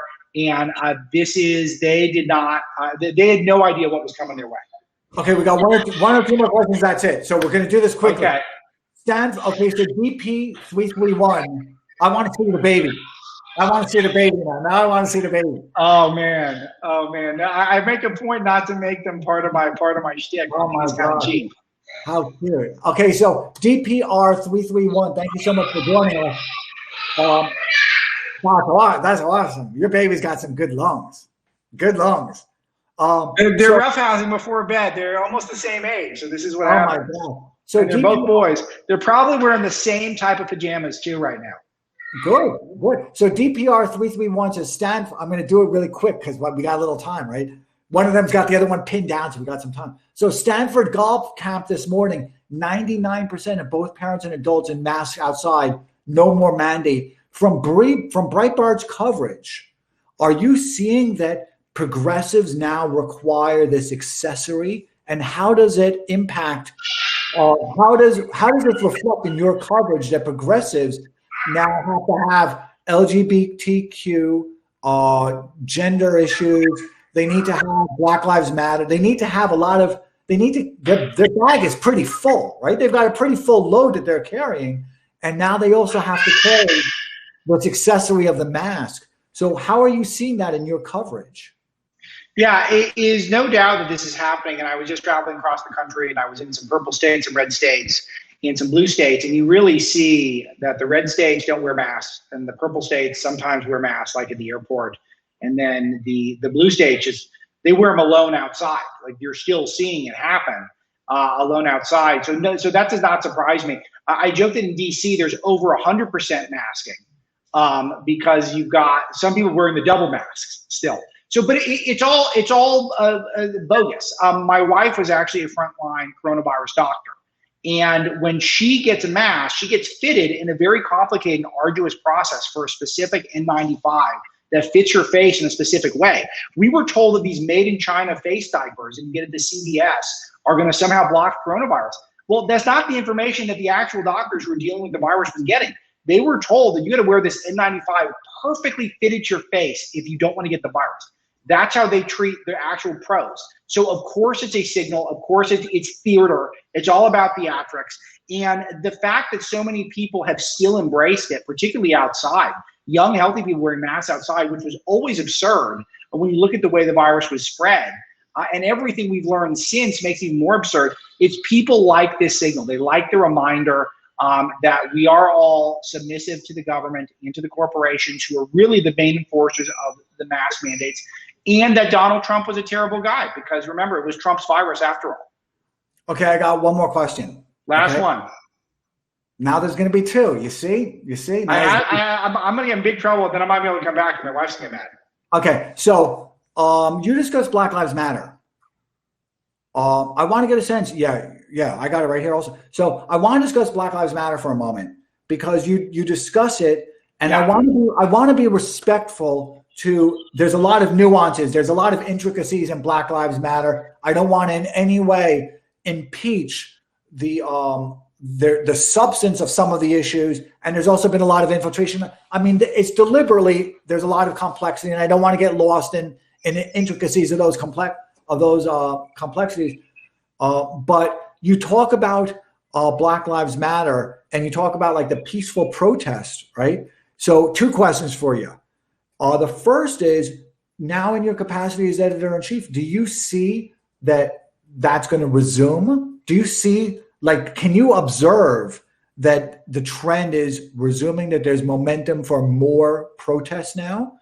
And second, can you go backwards a little bit, really briefly, and just discuss kind of the Black Lives Matter chapter part of it? Because it really is, even though your editor said their favorite part was Sleeping Giants, I actually like the Black Lives Matter part, because it's a really good timetable, and it's a really good kind of snapshot of what happened. Well, thank you. Let me answer the first part, and then I have a question for you. The first part about, do I think the protests will go away? Absolutely. I think the protests were all about making Trump's America look particularly chaotic and horrible, and that Trump doesn't have a handle on law and order. And I think it's very hard, and not to mention, of course, we're all racist. And I think by and large, it did accomplish that mission, which is sad to say, but I do think that, having thought about it for a long time during the scope of the research, I do think it did have its core effect was met. However, there is an extra component now that I think the way it's being framed now is these are actually problems in Democrat-run cities, which is now much harder of a narrative for the people who are in the anti-Trump wings of the media. And as that narrative is starting to take hold, I think they're going to be less encouraging of the protests, and the less they're going to frame the protests as favorable, because now it's not helping their narrative. Now it's Joe Biden's America, not Donald Trump's. They don't want to make it look like Joe Biden doesn't have a handle on law and order. And there is this narrative that people are fleeing the cities at such a rapid rate, and that it does not look good for the cities, all of which are controlled by Democrats, almost 100% across the country. So yes, that's why it's not, it is totally evidentiary at this point. It is not your eyes deceiving you. There are fewer protests, and there will continue to be fewer protests, even though ostensibly we have the same racial problems as we had last summer. I don't know what problems got fixed over the last year. I mean, but apparently many of them have been fixed, I guess, at this time. So I think that's number one. But I want to comment on what you said, that was maybe your favorite chapter. What in particular about it do you think was very helpful? I had a similar conversation with Darren Beatty, right? Because I'm very interested, because he gets to see kind of the news in a different way than most people get to see it. And what I mean by that is, I have a friend that's a big film producer, and I once she said that in Europe, her movies, the biggest thing that people look for in her movies are costume design. She said that you would not believe it, but in Europe, costume design is like a big element of how they review the movies. And I have known other people that review movies not by the plot, but by the sound of the movies, like the soundtrack that's used, others by the cinematography. So I think the part of that I thought was very helpful is my mind fails me also. My memory fails me also. The way I encode information, right, is not perfect. And it's just as fallible as others. And I can't write notes about everything. And I think you do a very good job of talking about the media's distortion. Again, that what exists between the mind and pristine information, there's a lot of distortion, right? And that is the purpose the media serves in a lot of ways, is they're providing now that emotional component, and they're really padding that out. And that's what they're trying to add. And the right is very lousy at this. We're very lousy at adding that emotional component. Trump tapped into it a little bit, but for the most part, we've watched the left be very good at the emotions and very so-so on the facts. And we've been very good on the facts and terrible on the emotional front. And I don't know if I'm necessarily part of the solution here, because I'm not an overly emotional guy with my reporting, though I try to have a sense of humor at Breitbart. I think we achieved that. But it is important to diagnose the problem first, and it is a major problem for people who have my politics. But so let me continue my response then. Sure. That there's a lot that I forgot. Even though I'm keeping a log, I kind of remember it factually, but the way my mind encoded it and filed it is just as flawed as everybody else's, right? Right. And I forgot about Chris Cuomo, talking about CNN, where I do watch it a little bit more, scrupulously and meticulously, I suppose. Talked about how the riots were good, and there's no reason that protest has to be peaceful. Yes, he said this multiple times, and literally in the Constitution it says the protests do have to be peaceful. It's straight out of the Constitution, and he has said multiple times, "Show me where it says they have to be peaceful." Literally in the Constitution. Yeah, so I thought that I forgot about how orchestrated the Black Lives Matter, and again, I want to be very respectful to it. So I'm talking about the heft of it rather than the issues. Okay, I just want to make sure my point is understood. So the heft of it, I forgot how orchestrated and how instrumentalized all that behavior was, and how there was very little authentic grassroots support. How much of it was kind of the media, creating, I guess, like a Ferguson effect, right? Yes. So I forgot about how orchestrated, how instrumentalized the behavior of the protesters to become violent was. Yes, and the violence was whitewashed at best, if not encouraged by our media. And any of the people who suggested that maybe this isn't a totally benevolent organization were dismissed out of hand. And there's a lot of amazing details, even a connection to domestic terrorism in the book that I looked into with Black Lives Matter. So I'm glad you like that part. Adam, you got to forgive me, but I'm going to get in huge trouble if I don't roll out right now. But that was it. That was my last question. So now what I'm going to do, Wonderful. Okay. I've got this onto the sign, right? I think one of your kids is celebrating their victory. I think one of your kids is celebrating their victory. So I'm going to answer one thing, and then we're going to go. I just want to be quickly responsive to this because I do. Sure. Will Nino Cuomo? Oh, one. He destroyed it. That's like that is who that is? That is Adesanya just beating Veteran right there. Okay, so Nino Clovo says, will wrong thinkers be able to invest and make money off of woke companies? Don't think you're confusing issues. You're investing because you're investing. Don't get lost in that element of it because it's very inauthentic. It's not real. These companies are just going to continue. Earnings are going to continue to improve. Shareholder return is going to continue to improve because these companies are also going to start outsourcing all those middle manager jobs and lower wage jobs to other countries. People aren't going to like what happens next. All that matters is that you can afford to pay your taxes, and you'll definitely be able to do that and save up a huge amount of money if you invest. That's it. We did it. What do you think? We did it. It was amazing. It was a transcendent experience. That was a lot of fun, right? So now what I'm going to do is I've got a button on my upper my upper right hand side. You can't see my button, so it's up there. I'm going to press the button, and normally I would spend another minute with the guest, and I would say, thank you, and we'd go over some stuff. But in this case, I'm not because one of your kids might want a second round. Right? They might want a second round. Oh, I just saw your kid behind you. Did you know that? I just saw one of your kids. He's been doing laps. He's been doing figure eights for the last 10 minutes. All right, that's awesome. That's awesome. That's why I can't keep a straight face. Yeah. No, that's awesome. That's awesome. You see? Look at this.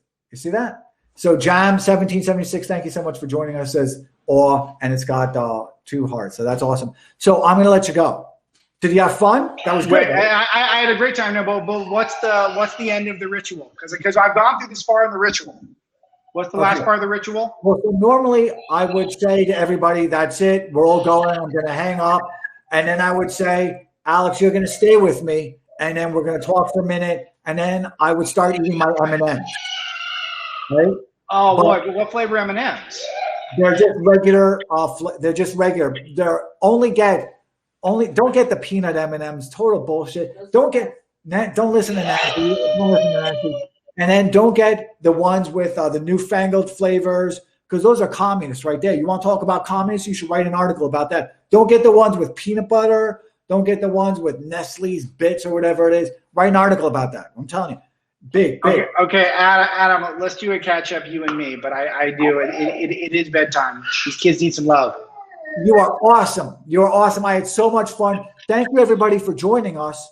And me too. And I appreciate this type of forum. This is really cool what you're doing with the long form extended stuff because I know it's very powerful and definitely a lot different than the 6 or 7 minute hits I've been doing for the last month.